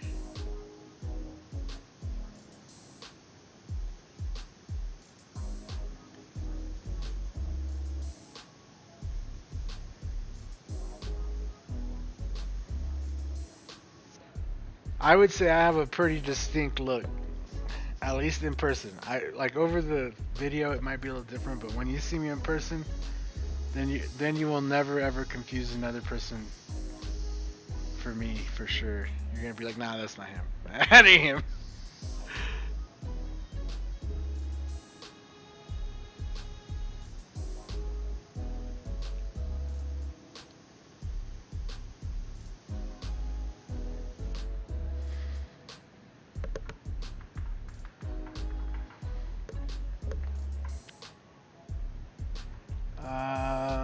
I need to turn down the pressure on my compressor.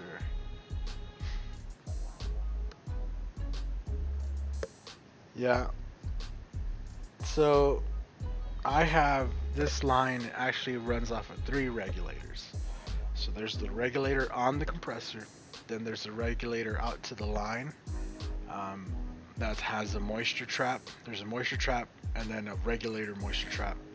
And then that feeds into the 50-foot air line, and that has a quick connect that comes here and quick connects onto another air regulator filter,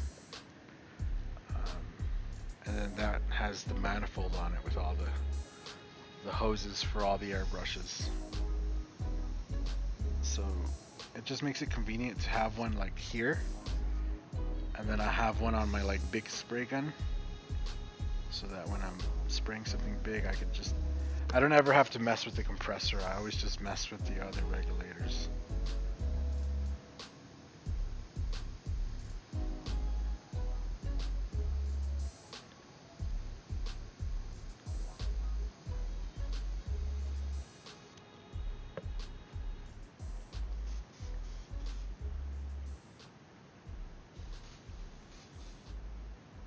I've heard like a lot of people, to be honest. I look like a lot of people, to be honest. You're starting to think they're all on drugs. Are you saying you are on drugs?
I liked putting these on, now I'm regretting it because I just want to use this quick lush feature so quick.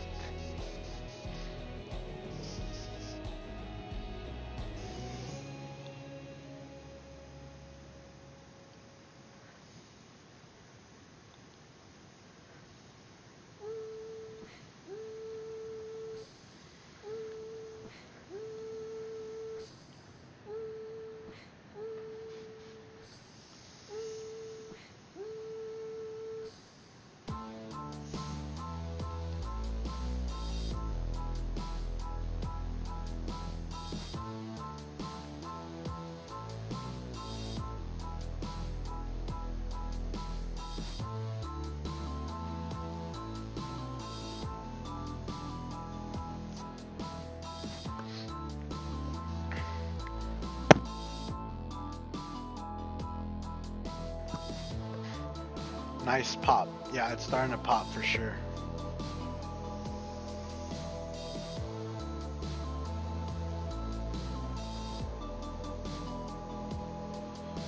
That was the thing, man, back in the... Oh my god, I just remember hearing that from everybody. Oh, you gotta make it pop. Make it pop. Make it pop. You gotta put the white highlights. Make it pop. Make it pop. It has to look like it's popping out. I want it to look like it's popping.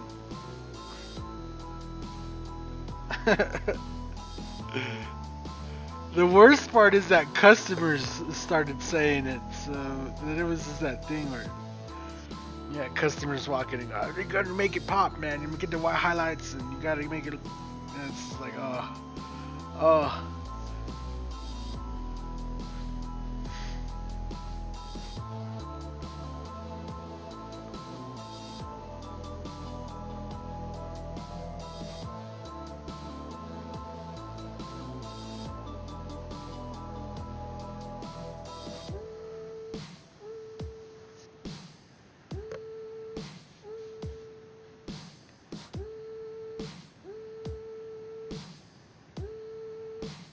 Those are not drugs either. Yeah, technically anything that comes out of the earth is not a drug. So shrooms are technically not a drug. Weed, I wouldn't consider a drug either. Cocaine, technically a drug. The only way cocaine is not a drug is if you're just chewing on the actual plant. Right? And then it's not a drug. That's just the plant. Everything else is iffy. probably drug. If it didn't come out the earth looking that way, it's a drug. That's the way I see it.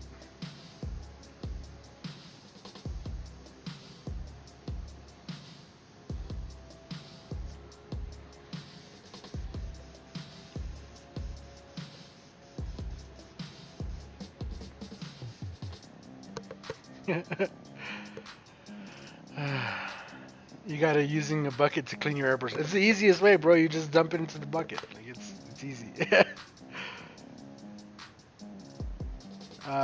How much would you charge for something like this if you were to sell it? I think Steve will appreciate it. Don't forget to let us know how everything goes. Yeah, of course. I'm like I said, I'm gonna try to record everything. A piece like this, I really don't know. A few $100. It's a metal panel. Besides all the artwork, it also needs clear. It had a lot of prep go into it. But yeah, if somebody asked me to paint something like this for them, I'd probably be like $300, something like that.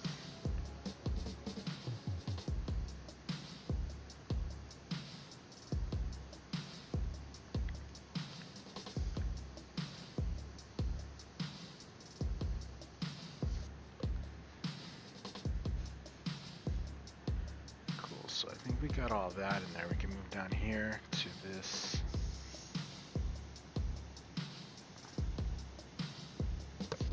Have to move the camera? No.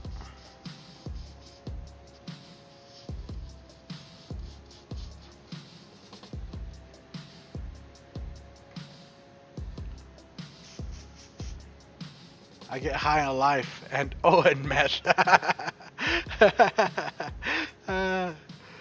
Cocaine's a hell of a drug. You guys are crazy, bro.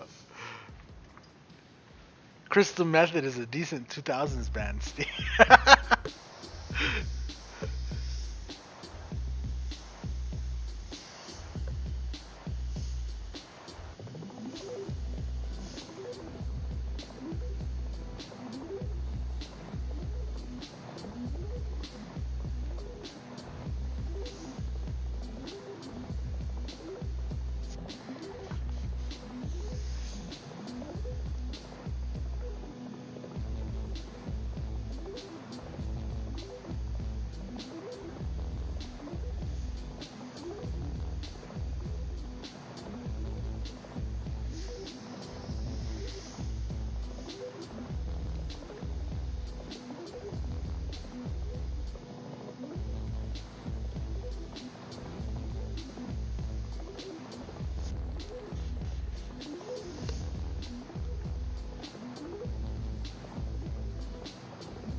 If you're a Marine, crayons are a good drug. Bro, I don't even want to ask. I don't. I'm just gonna leave that one. Just gonna let it just. I wish you hadn't put that thought in my brain. That's what I'm gonna say. Oh my gosh.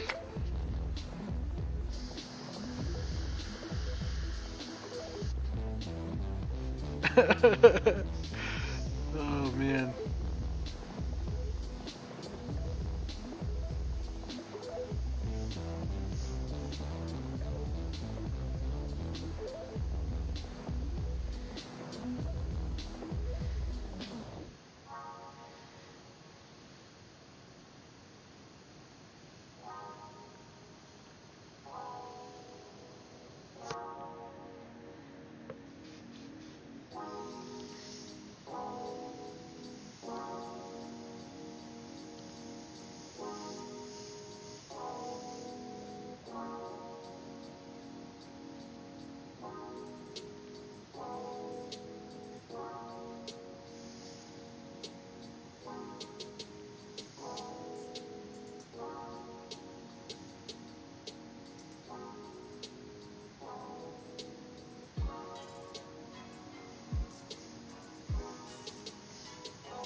How many hours of work? How long have we been live today?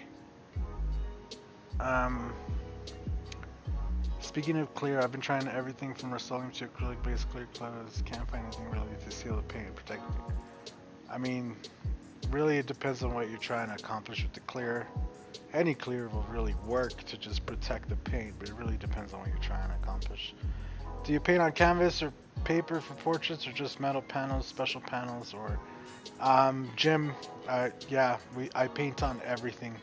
I would recommend you just go look at all the other videos that we have.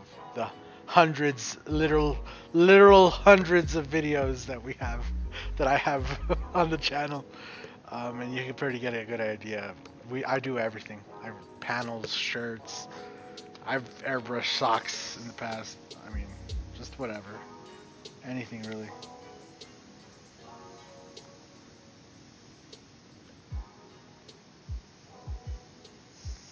Yeah, and then if all the videos are not enough, you could go on social media, find us on Facebook or Instagram, and you could see the thousands of pictures. um, I've kind of been around for a while. I know. You just found me. I get that a lot.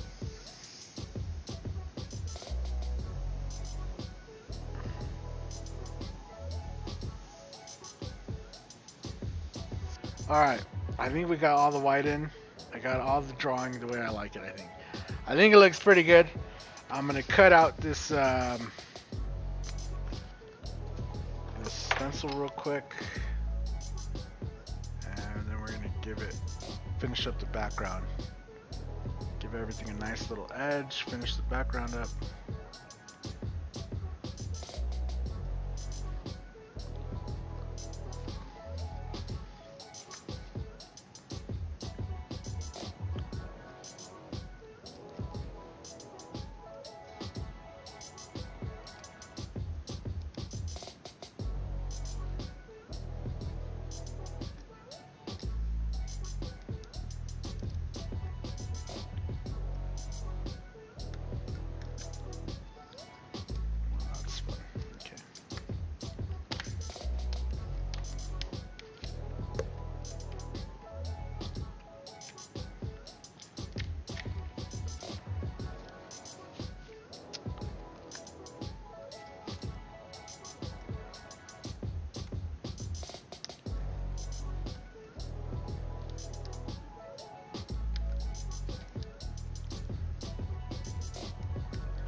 blood veins in the eyes. Oh yeah, yeah. I don't know if Mr. Steve Leahy likes to partake in the, you know, recreational type of activities. But I feel like even if he doesn't, his eyes would be very strained. Just from focusing in through triple magnifying glass or double magnifying glass. You know, your eyes would eventually be like, so much magnification. So much details. I can't take the details anymore.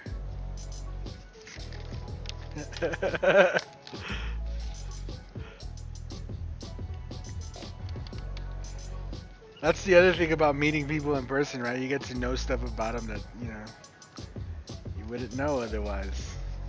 Just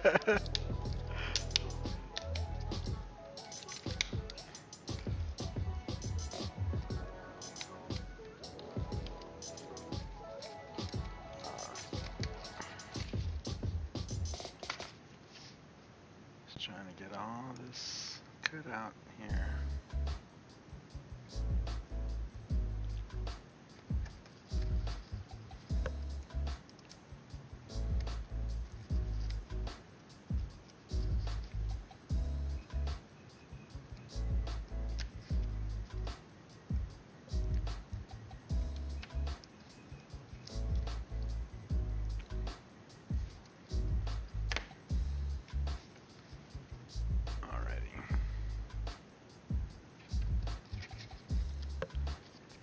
Bit of tape.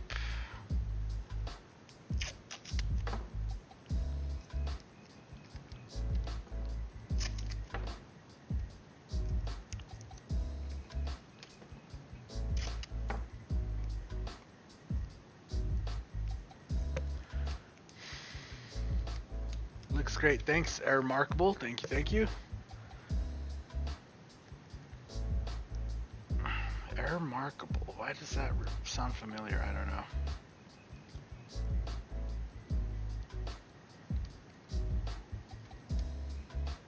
So the whole idea here is to kind of use this as a final kind of a shadow. I think that's about right. Just gotta realign.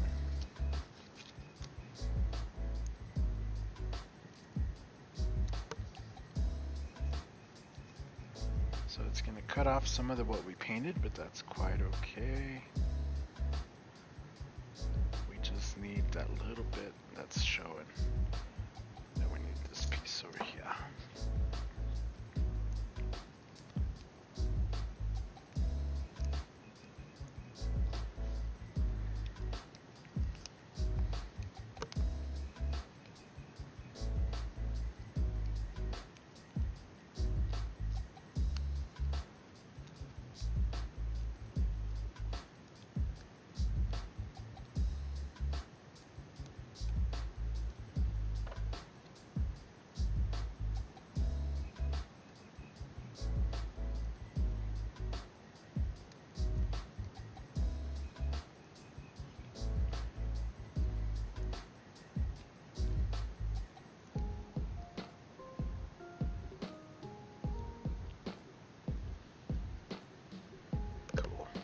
Take some black. That's not black. This is black, right? Oh, that was black. We put it in the eclipse. Remember what you're doing. Alright, cool. I'm just gonna take some black.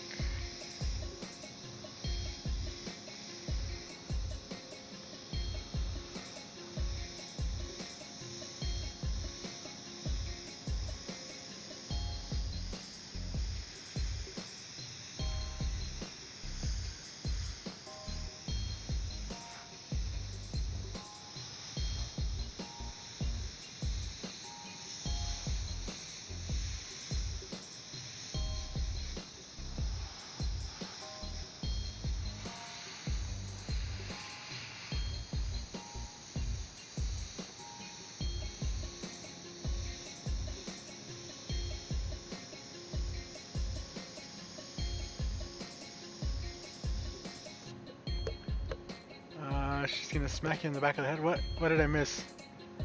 You painted a stoned garden gnome a few weeks ago. One thing at a time, me and the gun. Respect to you, artist Olive. Right on, man. I just read my stencil orders complete. Can't wait. Yep. If you ordered over the weekend, your stencil order just got sent out literally before I started the stream, so it should be there soon. Yeah. Might get cash up and I'll send you some money for this great lesson. Thank you, Thomas. Bahaha, yeah, Dennis and Shady AF. What did I miss? Idea for a mask, MK3 smoke billing on the other side with the words everyday in it. Yeah, just buy some stencils, Thomas, and then you help yourself out and you help the channel out. Thank you, sir. Just saying you would donate is enough for me. The internet is such a crazy place now with all the donations and everything. Never ever did I expect like to get donations for literally painting and doing what I would have been doing anyways. So. But yeah, if you want to help the channel, the best way, honestly, is to get yourself some stencils. Because that way you get something. I don't feel so guilty, you know, because you donated. Because I don't know how to feel. Like I like, you know, why would you donate to me? Like that's kind of how I feel. There's so many other causes. No, but if you want to support the channel, go get yourself some nice stencils. Right now on the website, if you use code YouTube, all lowercase, YouTube, all one word, you get 15% off your order. So take advantage before it is gone, because it will be up only, I think, until June 8th or something like that. So yeah. Oh yeah, look, that sharpened it up real nice. Oh, that looks really good. Oh my gosh. Now let's take these off.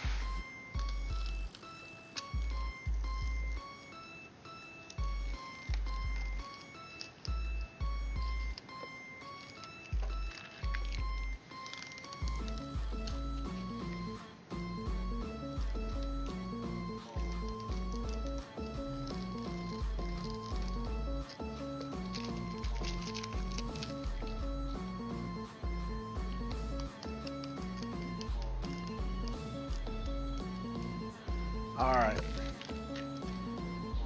so let me get you guys the proper angle, so you can see kind of that pearl starts coming through if the light hits it. That's the proper angle right there, so you guys could actually see what it looks like. Let me zoom you guys in and out a little bit, give you guys some good looks.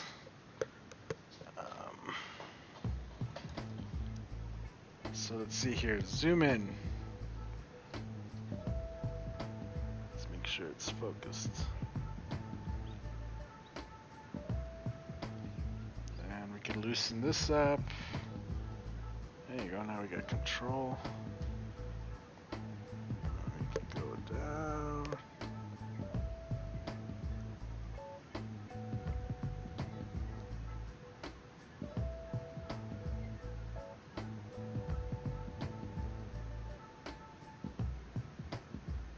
You see inside of the lupa, like you can see the needle, and then the next one is like just the very tip of the needle, and his eyes are just focused in. He's laser focused in.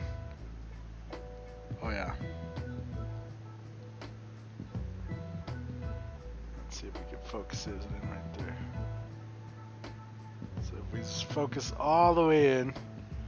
Now let me show you how focused in we are, because you can see those little bit of what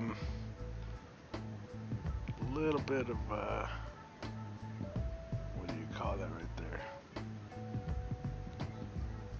It's not really splatter, but a little bit of imperfection right there on the eye.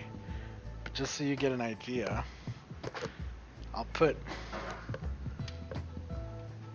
of how small that is, right? So like you can see that there. But I'll put the airbrush needle. See the airbrush needle?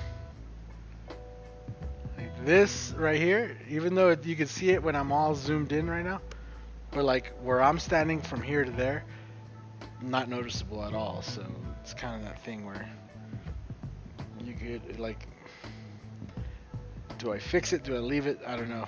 I'm actually gonna leave this like this. I'm gonna let it kind of simmer for a few days. I still have to do some other panels and stuff, and then I'm gonna see if I come back and maybe add some more details onto it later on. You know, just let it simmer. You know, maybe if I look at it a few days in a row, and then I'll decide on something else. I kind of do think I want to put some candy just over the gears, right? So like over this gear area, like cover him back up, and then just put candy over the gears area. The frame, you see this frame here? I tried to make sure I had a nice frame for the panel. So we have the green stripe with the blue stripe, and then we have the pearl silver here, and then we have a shadow. Made sure to frame it in all nice. The reason is because Steve's paintings always come with a really nice frame, so I just figured it was only appropriate that we paint in a frame. And then